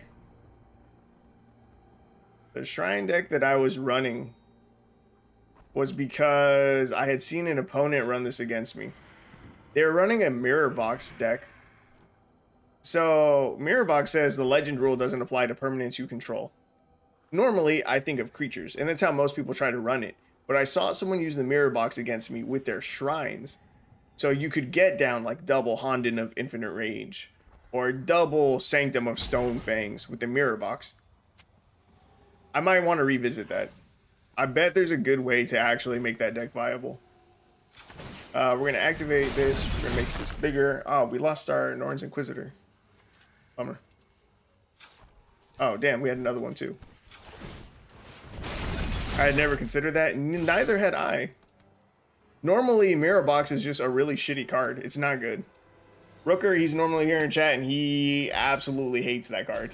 He hates when people try to use it because it's dog shit. But yeah, I had never considered it with Shrines either. Really, I had never considered it outside of creatures. So yeah, it was working real well for my opponent. Double Sanctum of Stone Fangs is pretty good. And that's game. We get Norn's Inquisitor down. Flip this. We hit him with a GG. Neck for 4. Boom. Got him. Let's go, baby. Let's go. Fuck you, Shrines. Lick my balls. Alright, so this deck's good. Throw that on the list.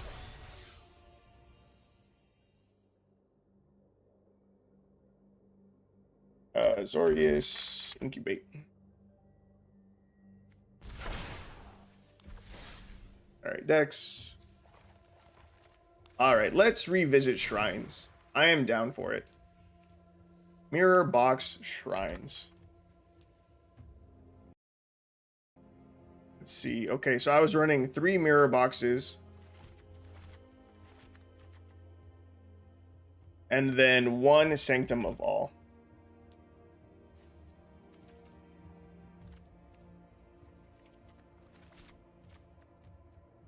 Now, that might be excessive on the mirror boxes.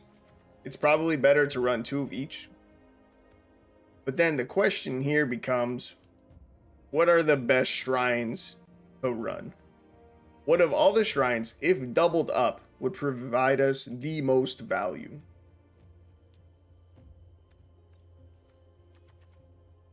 And that's where I struggled with the deck. That was the biggest issue. I didn't run Shrine Steward, but I might want to. Because let's see, the deck list that I had. Hey, Cookie, lay down. I had 4 Commune with Spirits, 3 Goshentai of Lost Wisdom, 4 Sanctum of Stone Fangs, I'm a big fan of that one, 3 Goshentai of Boundless Vigor, 4 Paradise Druids, 3 Honden of Infinite Rage, 2 Sanctum of Fruitful Harvest, 3 Mirror Boxes, 3 Goshentai of Shared Purpose, 3 of Calm Waters, 2 of Hidden Cruelty, 1 of Night's Reach, 1 Sanctum of All, 1 mana of every color, or 1 basically of every color, except for Forest was up to 13, and 4 Great Hall of the Citadel. Ooh. Great Hall of the Citadel, that's a dope-ass land. Definitely going in the deck. Now, I was mostly using the Paradise Druid for our mana fixing. We don't really need to have that in the deck. I could definitely just go heavier into the shrines. And then run like a full set of Evolving Wilds. And then maybe even like a Cultivate or something in the deck too. And then our mana should just be okay. Should just be fine.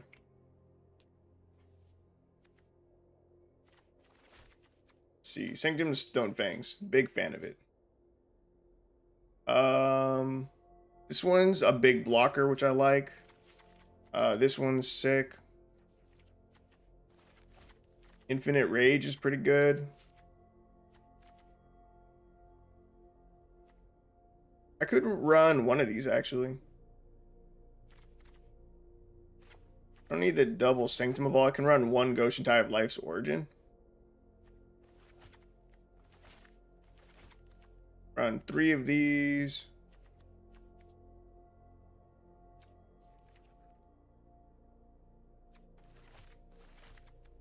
Like this one a lot.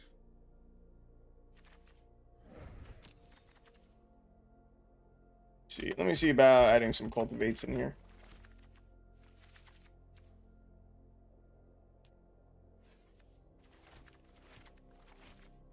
I've lost wisdoms.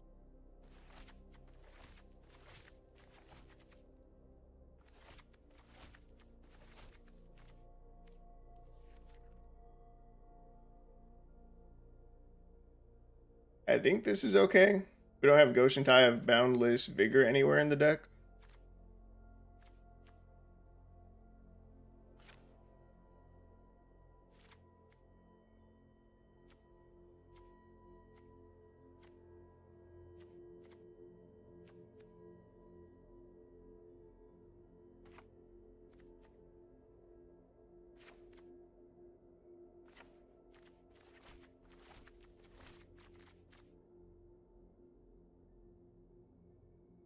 All right, we're gonna try this out.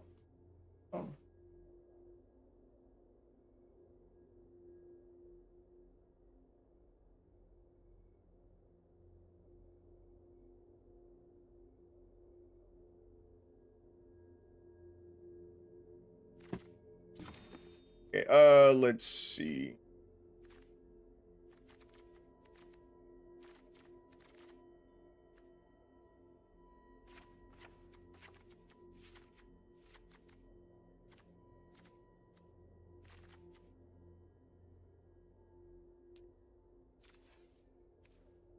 Are there any legendary spells that provide mana fixing that we could run? Common and uncommon.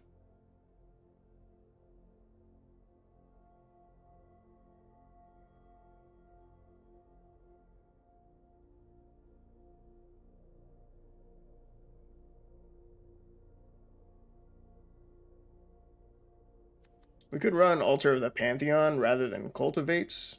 It'd be really easy to cast. Add 1 mana of any color. If you control God, Demigod, or Legendary Enchantment, you gain 1 life. I wonder if that's just better than Cultivate.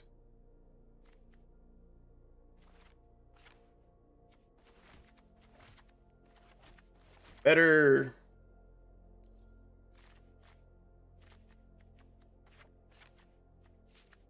Better. I don't know about better. Makes our deck pretty even looking. Early game, we've got like every color going on. White, not as much. Maybe we don't need the Evolving Wilds then.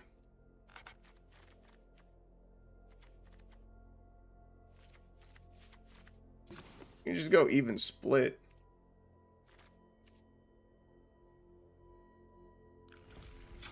Fuck it. Let's give this a shot. The Mirror Box Shrines. Oh me, oh my. I don't think I have high hopes for this. We'll make adjustments. Already part of me is thinking we could cut 2 Altar of the Pantheons for 2 of the like Shrine Steward or whatever it is that lets you tutor for whatever shrine you want. We can keep this. We can get turn 2 Sangam of Stone Fangs.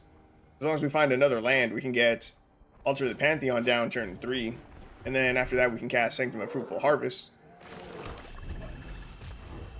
And that's pretty good. After that, we'd probably just be set as far as mana goes. Oh no. Oh no, the mirror match. The mirror match. This game's gonna go on forever. I'm certain of it. Okay. Oh no, Chronicler of Worship. That seems really good. Oh, we missed the land drop? Bro, you're fucking lying to me. Not like this. We can't lose the mirror match just because we miss a land drop. Bro, where the fuck is my land? Come on.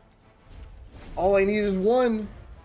We have a normal amount of land in the deck. We have 24. Don't fuck me like this. I need 1 land.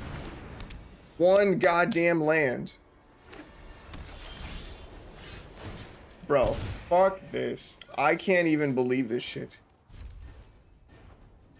I can't find 1 goddamn land. One. One. Oh, I'm so pissed.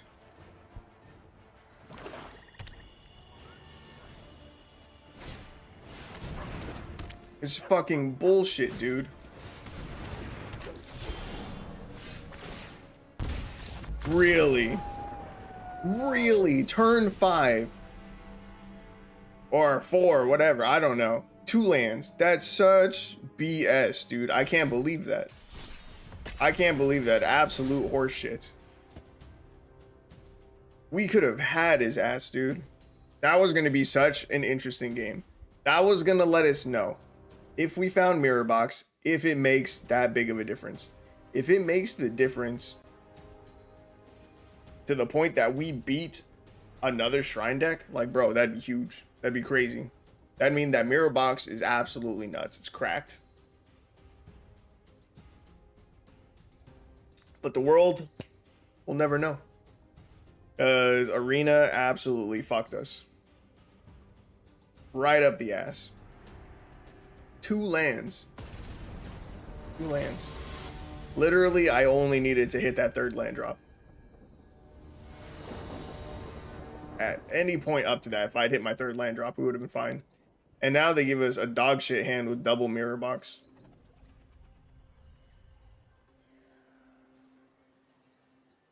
I don't want to see double Mirror Box, dude.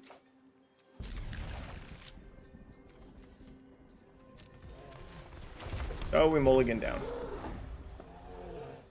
All right. And I know a big part of the deck is seeing how good Mirror Box is, but not like that. All right, I need 1 more land. Again. 1 more land and we're fine. That's all I need. That's all I ask for. 1 land.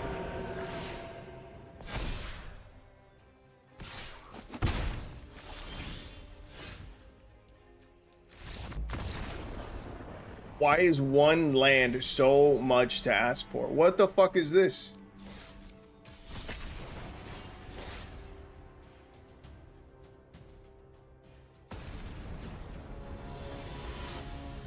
Bro, give me a fucking usable hand. For the love of God. Thank you.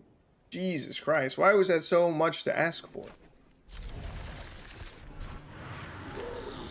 Alright, this counts as game 1. Those first 2 games absolutely don't fucking count. Not for 1 second do those games count. Sanctum Tranquil Light down. I might need to add more of those just because it's a 1-drop. Actually, it's unlikely that we get it down on turn 1 most games. It's tough to test if a card works or not when you can't play him. Yeah, a little bit. I can't believe we got that mana screwed. That was insane. That was fucking ridiculous. Dude, it's another mirror match. Okay. I'm actually okay with that. This is where we can find out if Mirror Box is better. If it makes Shrine decks better. If it makes it better than other Shrine decks, it's kind of crazy. Ooh. We should tap this right now. Let me tap it. Okay, okay. So, 5 mana.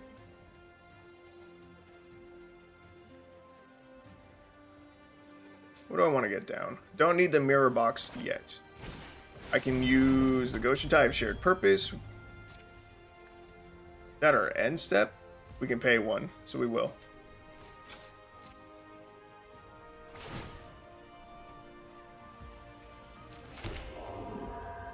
Sick. Yo, we're gonna be gaining life every single turn as well, which is dope.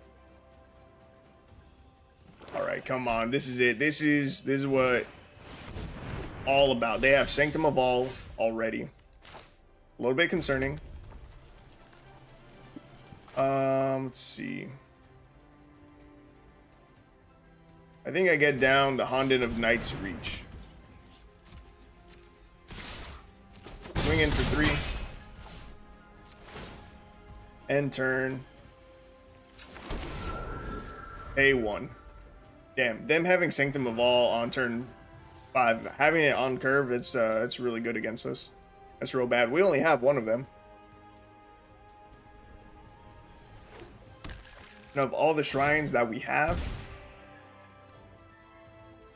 none of them are getting value from Mirror Box yet.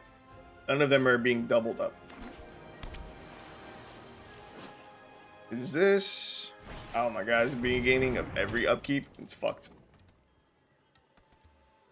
This is going to be a very long match. This is going to be rough out here.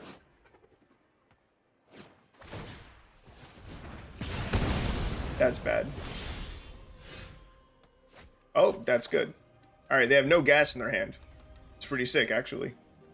Okay, so we can get down Mirror Box now. And I'm going to get down the Honden of Infinite Rage. Swing 5. Oh, bro. Oh, yeah, they get a tutor for whatever, so it doesn't matter that we're making them discard. This is going to be such a tough match. I really wish that we had a Sanctum of Stone Fangs down already. We can get down 2 Sanctum of Tranquil Lights, but that doesn't really help us a lot. Our opponent's not really going to be running a lot of creatures. So tapping down 1 for 1 mana is not great. Because really, we're just going to be tapping down a 1/1. Ooh, Honden of Cleansing Fire.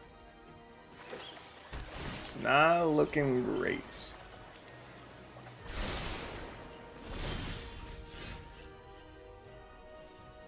Rage? Do I go face? Rather than kill a 1/1? I guess. Shit, dude. See, double Honden of Night's Reach isn't great either. Not in this case. Damn.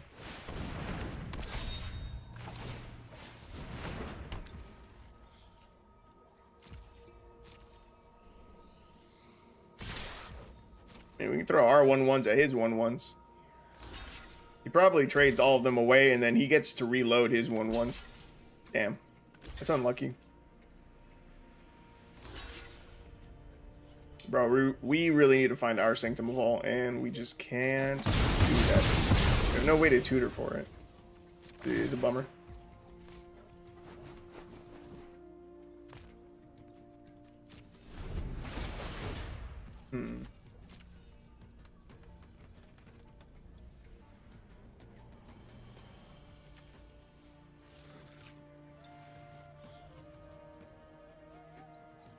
It's crazy. Neither him nor I are sharing any of the same shrines right now. It's pretty crazy. I gotta say, his feel a lot stronger right now.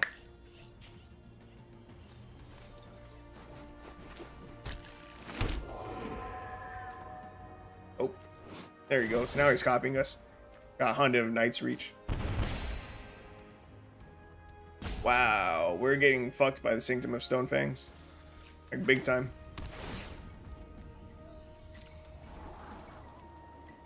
Bro, we're even running 4 of those in our deck. So unlucky. Woo, dealt 5 damage. Oh my god, come on. Okay. Well, that was really disappointing. His shrines just shit on us because he had Sanctum of All. We did not. I guess that just shows me how important that is. It's probably just better for us to have a second Sanctum of All in the deck than the Goshen Tai of whatever I just cut. Let's see.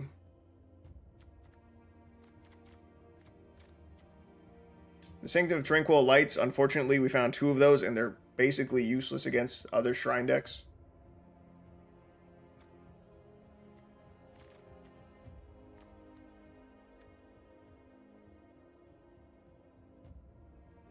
Goshen Tai of Boundless Vigor would have been really good. Infinite Rage, probably not good enough to be a 4 of.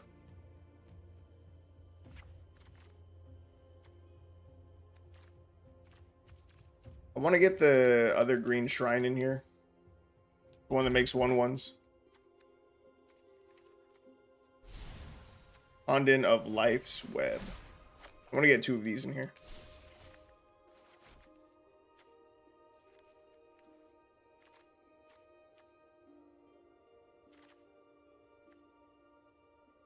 And I think I still might cut 1 Altar of the Pantheon for 1 Shrine Steward.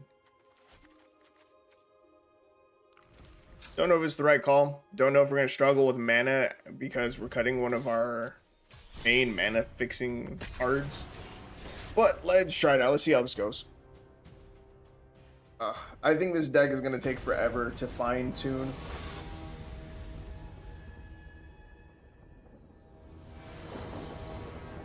Finding the right mix of the right shrines. Gonna be a huge pain in the ass. I don't like this hand. Don't like this hand either.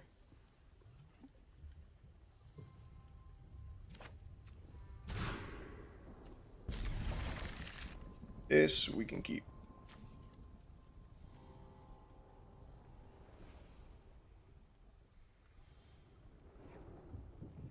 Are those 2 shrines the only ones that make spirit tokens?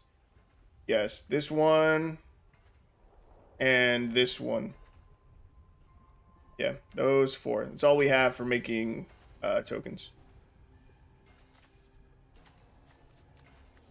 Right, what do I throw back? Planes and then you.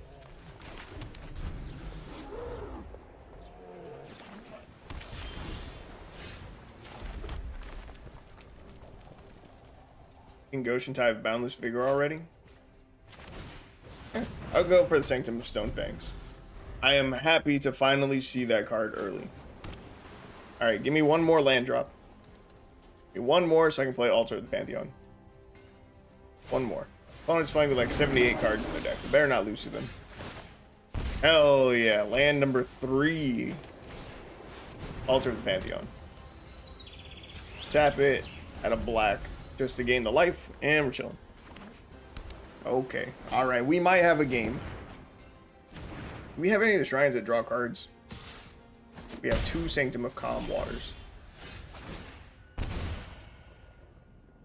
Okay, we have 4 mana. Opponent has a full grip. It's a lot of cards.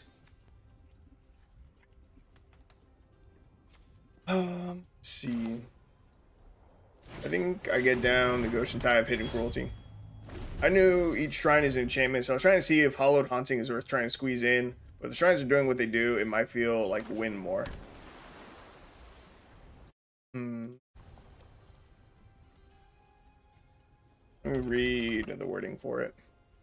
As long as you control 7 or more enchantments, creatures you control have flying and vigilance. Whenever you cast an enchantment spell, create a white spirit cleric creature token with this creature's power and toughness are each equal to the number of spirits you control.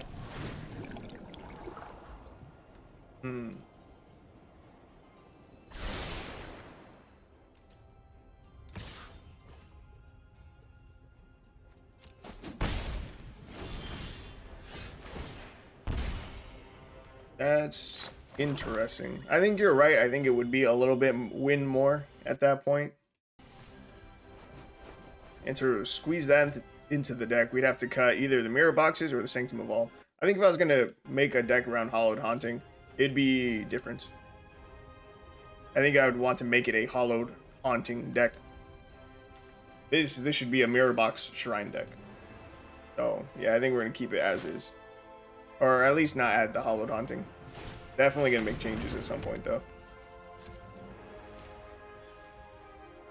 Okay, no attacks. We have 3. Auto pay 1. I think we can kill this. Sick. A Hallowed Haunting deck would be cool, though. A Spirit deck would be fine. Yeah, you can't cut Sanctum of All. Yeah. Yeah, we really, really need that card. A Spirit deck, though. I don't have a Spirit deck. I don't know if I'd make a Hallowed Haunting Spirit deck. But regular Azorius Spirits? Ooh, I don't know that I can, actually. I think all of the good spirits are rares. Might be too hard to make Azorius Spirits.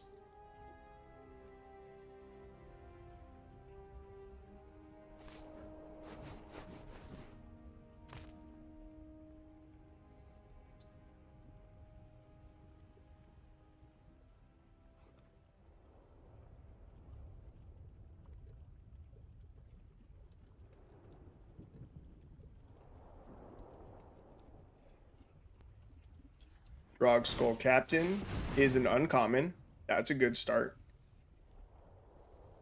Empyrean Eagle. Other creatures you control flying get +1/+1. It is a bird spirit. That one's good too. Forbidding Spirits. I know I used to run that.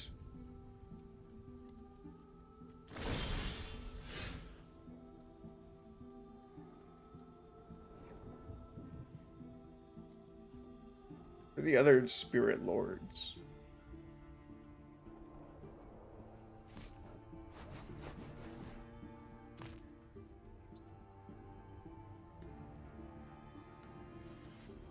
Spell Queller's a really good one. That's a rare. Supreme Phantom. That's what I was trying to think of. 1 in the blue for a 1/3 spirit. Flying. Other spirits you control get +1/+1. That would probably be our main spirit lord. We might be able to do it. Let's see. Mirror Box. Not feeling great here.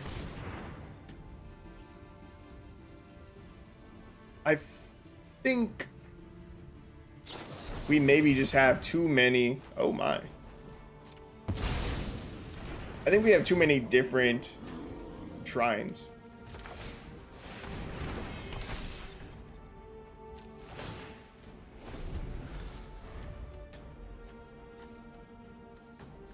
They steal our thing?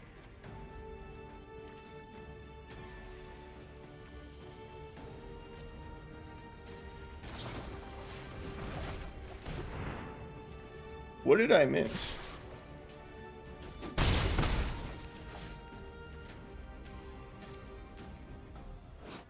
Oh, okay. It's a shapeshifter. I was like, how did they steal one of our Goshen ties? They did not steal one. They just copied this one. Yeah. I think... Oh, Jesus Christ. Filter out. Return all non-creature, non-land permanents to their owner's hands. Wow, that is incredibly good against our deck. Painfully good against us.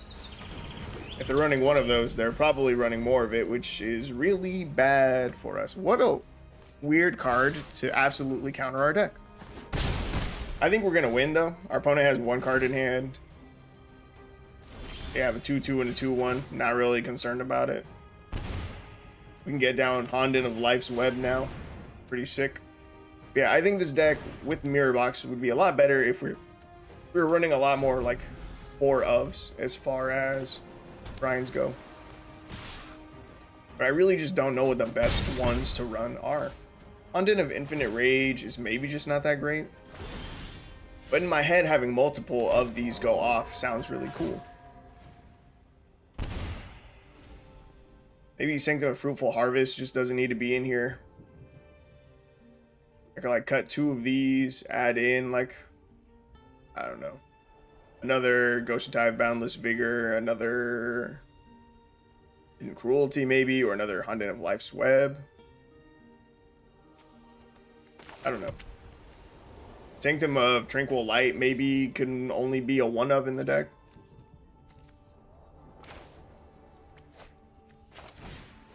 Let's see, I'm gonna play that. I'll play this.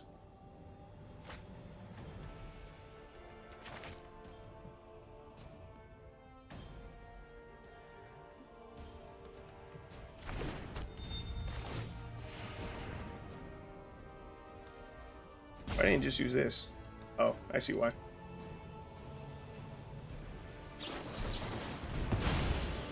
Oh, counter target spell. That's rude. And we kill their Goshen Tide of Hidden Cruelty. Alright, we got this game in the bag. We do. Even if they bounce all of our stuff again, we're alright. Really? A domain card? In a mono blue deck. Why are you running Sphinx of Clear Skies? 5 mana 5/5 flying ward 2 domain. Whenever it deals combat damage to a player, reveal the top X cards of your library, where X is the number of basic land types among lands you control, which is exactly 1. What an odd card. Sanctum of Calm Waters, and that's game. Okay, this deck definitely still needs tweaking. Let's take a quick peek at spirits, though. We don't have much time, but I don't think slapping together a spirit deck will take too long.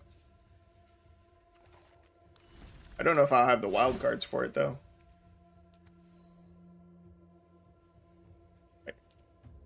Spirit. Glorious Spirits. So, let's see. As far as the rares go, Supreme Phantom is just a blue card. Drog Skull Captain. Yeah, this is uncommon. I'm out of uncommon wild cards. Like Drog Skull Captain, 4 of, easy. Empyrean Eagle, 4 of, easy. Let's see. Another 3-drop. Probably don't need another 3-drop. Spell Queller would maybe be a 1 of. 3 mana, 2/3 flash flying. When enters the battlefield, exile target spell with mana value 4 or less. When Spell Queller leaves the battlefield, the exiled card's owner may cast that card without paying its mana cost. This could be really good at like eating a board wipe. A lot of board wipes for 4 mana. But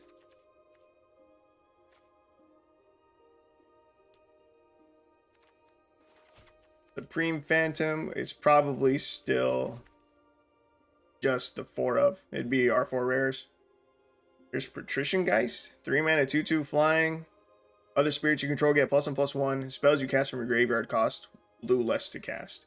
I don't think we're going to be casting anything out of our graveyard. Shacklegeist, 2 mana, 2/2 flying, can block only creatures with flying. Tap 2 untapped spirits you control. Tap target creature you don't control. Kind of whatever. Yeah, Supreme Phantom, just good. Beefy body, Spirit Lord. That's a lot of Spirit Lords. Drog Skull Captain is a Lord. Empyrean Eagle will basically be a Lord. I think I would cut back one Supreme Phantom for a Spell Queller. Just because we have so many Lords.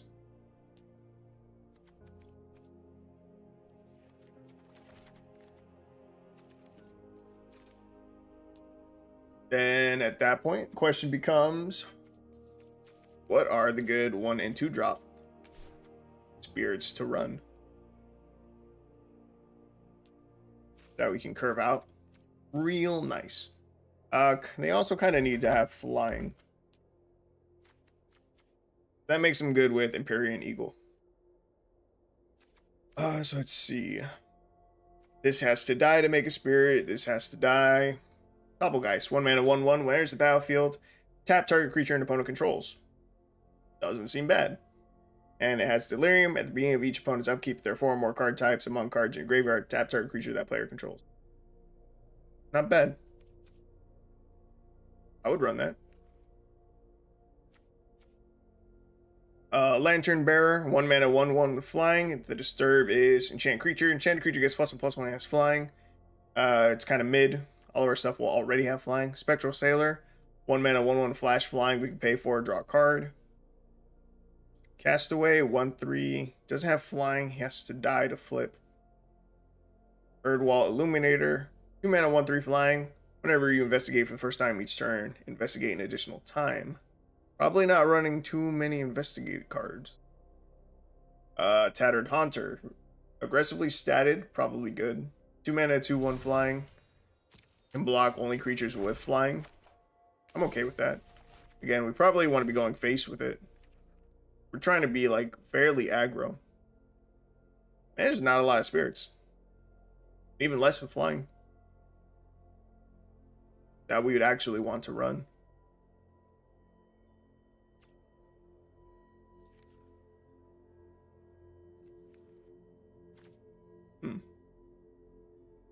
That's crazy. What fucking spirits do people normally run? Glorious Spirits.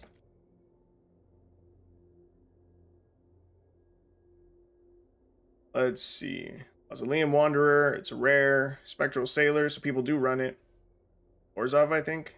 Nah. It's just a bunch of rares, that's the issue. Rattle Chains.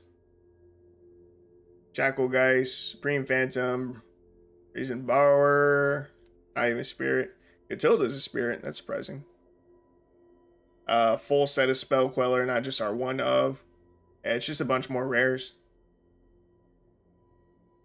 That's the main issue. They do run counter spells though. I was gonna consider that. Lofty Denial, definitely a good one for us to run. Geistlight Snare. Spell costs 1 less to cast if you control a spirit. Also costs 1 less to cast if you control an enchantment. Okay. Counter target spell unless its controller pays 3. Curious Obsession. I'm okay with that. We are trying to be pretty aggressive with swinging. Okay, there's a couple cool cards in here that we could get in. Again, Spectral Sailor probably would go in our deck as well. That was a cat. And I don't think I put it in. That would probably be in. I would maybe do the Lantern Bearer. The Aura side isn't great, but this gives us another 1-drop to play at least. Doppelgeist, I would run. Said probably some Lantern Bearers in there, at least 2. The Modern Age is slow, but I am a big fan of this card. First 2 parts of the saga, we draw a card and then discard a card. And then eventually it flips into a 2/3 Spirit with Flying, which would be a lot bigger than a 2/3 by the time it flips, because we should have 1 or 2 of our lords out in the field. Modern Age, I might just run it. Our curve is going to be decently low, so it could help us filter away lands. I think I'm convincing myself that I want to run the Modern Age. Like, I would run that, and that leaves 6 cards left. At which point, I probably just go with counter spells.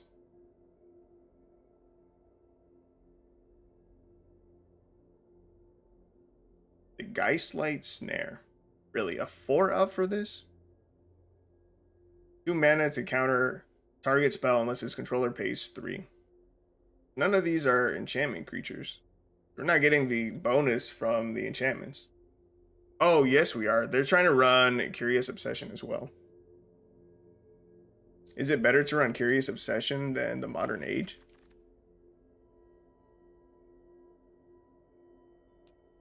We run Curious Obsession instead. And I do like... Ooh, not you. And I do like the Geistlight better.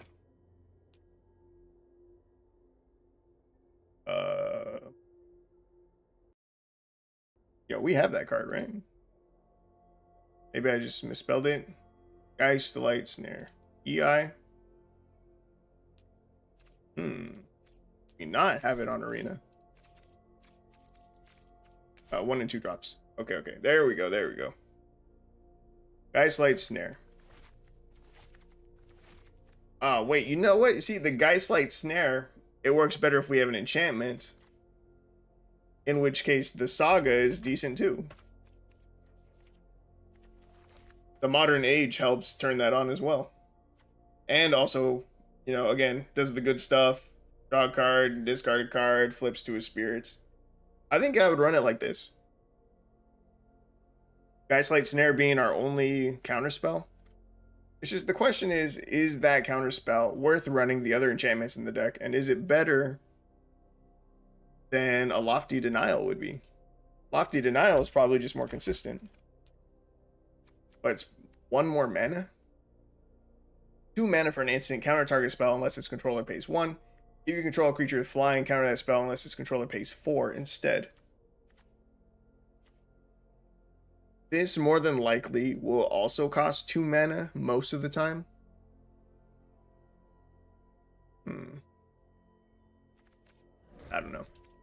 Craft all. I can't craft all. I was hoping it would let me craft as much of the deck as I could. 2 Lantern Bearers, 4 Doppelgeist, 4 Curious Obsession, 4 Spectral Sailors, Supreme Phantoms, Geistlight Snare, Drog Skull Captain. I'm going to need a lot more wild cards for this. But I think I'm going to save this. Let's see. Glorious.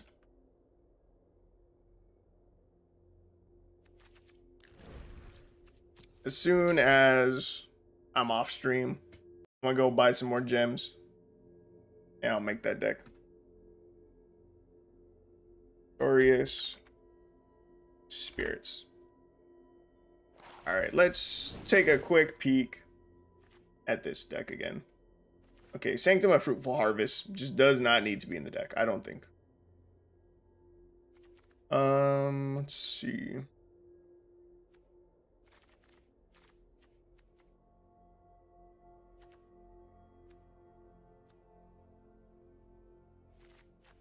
I think I'm gonna go up one altar. I think I'm gonna add a second Shrine Steward. I feel like this should just be fine.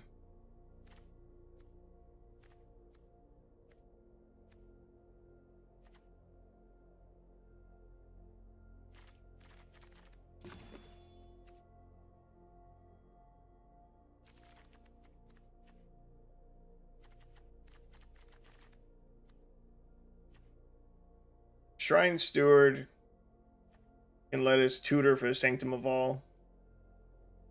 So it's kind of like we have 4 copies of Sanctum of All. Just put it straight into our hand. Yeah. So it's like we have more copies of that. And then if we already have a Sanctum of All on the field, that's going to let us tutor whatever additional copies that we want of whatever. Shrine Steward, same thing, will let us tutor for any additional copies of a specific shrine that we're looking for.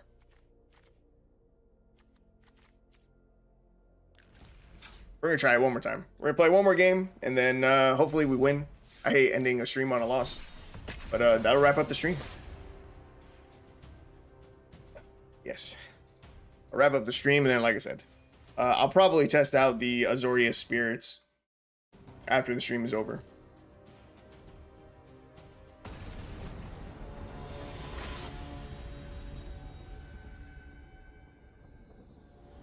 Alright, let's hope this goes well. Looking beautiful. We have a turn 2 Sanctum of Stone Fangs. We have the 3 lands we need to get down an Altar of the Pantheon. Then turn 4 we can play Sanctum of Calm Waters, and then hopefully by that point we will have hit another land drop, play Shrine Steward on 5 to then get our Sanctum of All. Opponent is playing with 173 cards in their library for God knows what reason. But I'm feeling good. I am feeling confident. I think we can do it. We just need them to not be super aggro.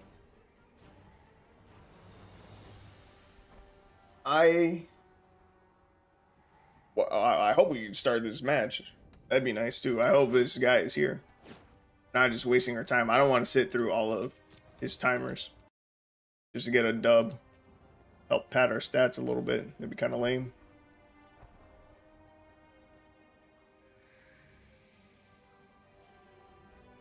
And our win rate's really garbage right now.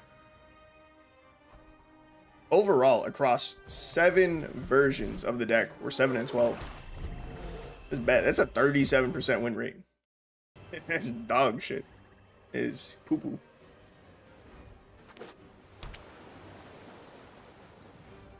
Might have a match. Let's go. Fairy Wizard. Okay. Very well. Touche. Touche. Was not expecting to see where fairies. But with the deck this big, probably running a lot of stuff. A lot of random crap. Centers the battlefield, you may pay 2. When you do, tap target creature and opponent controls and put a stun counter on it. Fine by me. Get down our Altar of the Pantheon. Tap it right now. Just to gain a life. And then we pass. I am a big fan of the Altar of the Pantheon. It is not a card that I see get used a lot.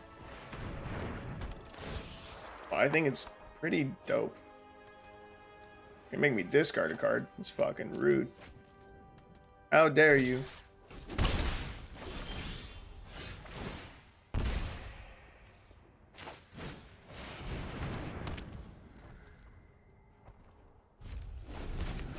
I'm actually not going to play out our land for that turn. If they have another discard effect, or even potentially 2 of them, I really want to make sure that Shrine Steward does not get discarded. So I want to keep my hand as full as possible. Bringing pre-combat main phase, you may draw X cards or X the number of shrines you control. If you do, discard a card. Sure. Do that. And then I will discard I don't need another Pantheon, I don't think. Right here. We can get our Shrine Steward down. We can get the Sanctum of All. Let's go. Haha, bro. There's no way we lose this. Ain't no way. We're about to get that Sanctum of All. Opponent scoops. I will take it. Damn, dude. Didn't even let me cast it. And we're about to have one of each basic. That's cool. Plus the altar. Damn, dude. Man, we're going to have his ass. I was just going to get Sanctum of Stonefangs after Sanctum of Stonefangs after Sanctum of Stonefangs. Each one buffing the last. That would have been awesome. But, cool. Dub's a dub. It's almost exactly midnight. So, it's perfect timing. Well, I think this might work. The Shrine Steward, I already like it a lot. I may even try to find a way to go up to 4 copies of it. Like, really.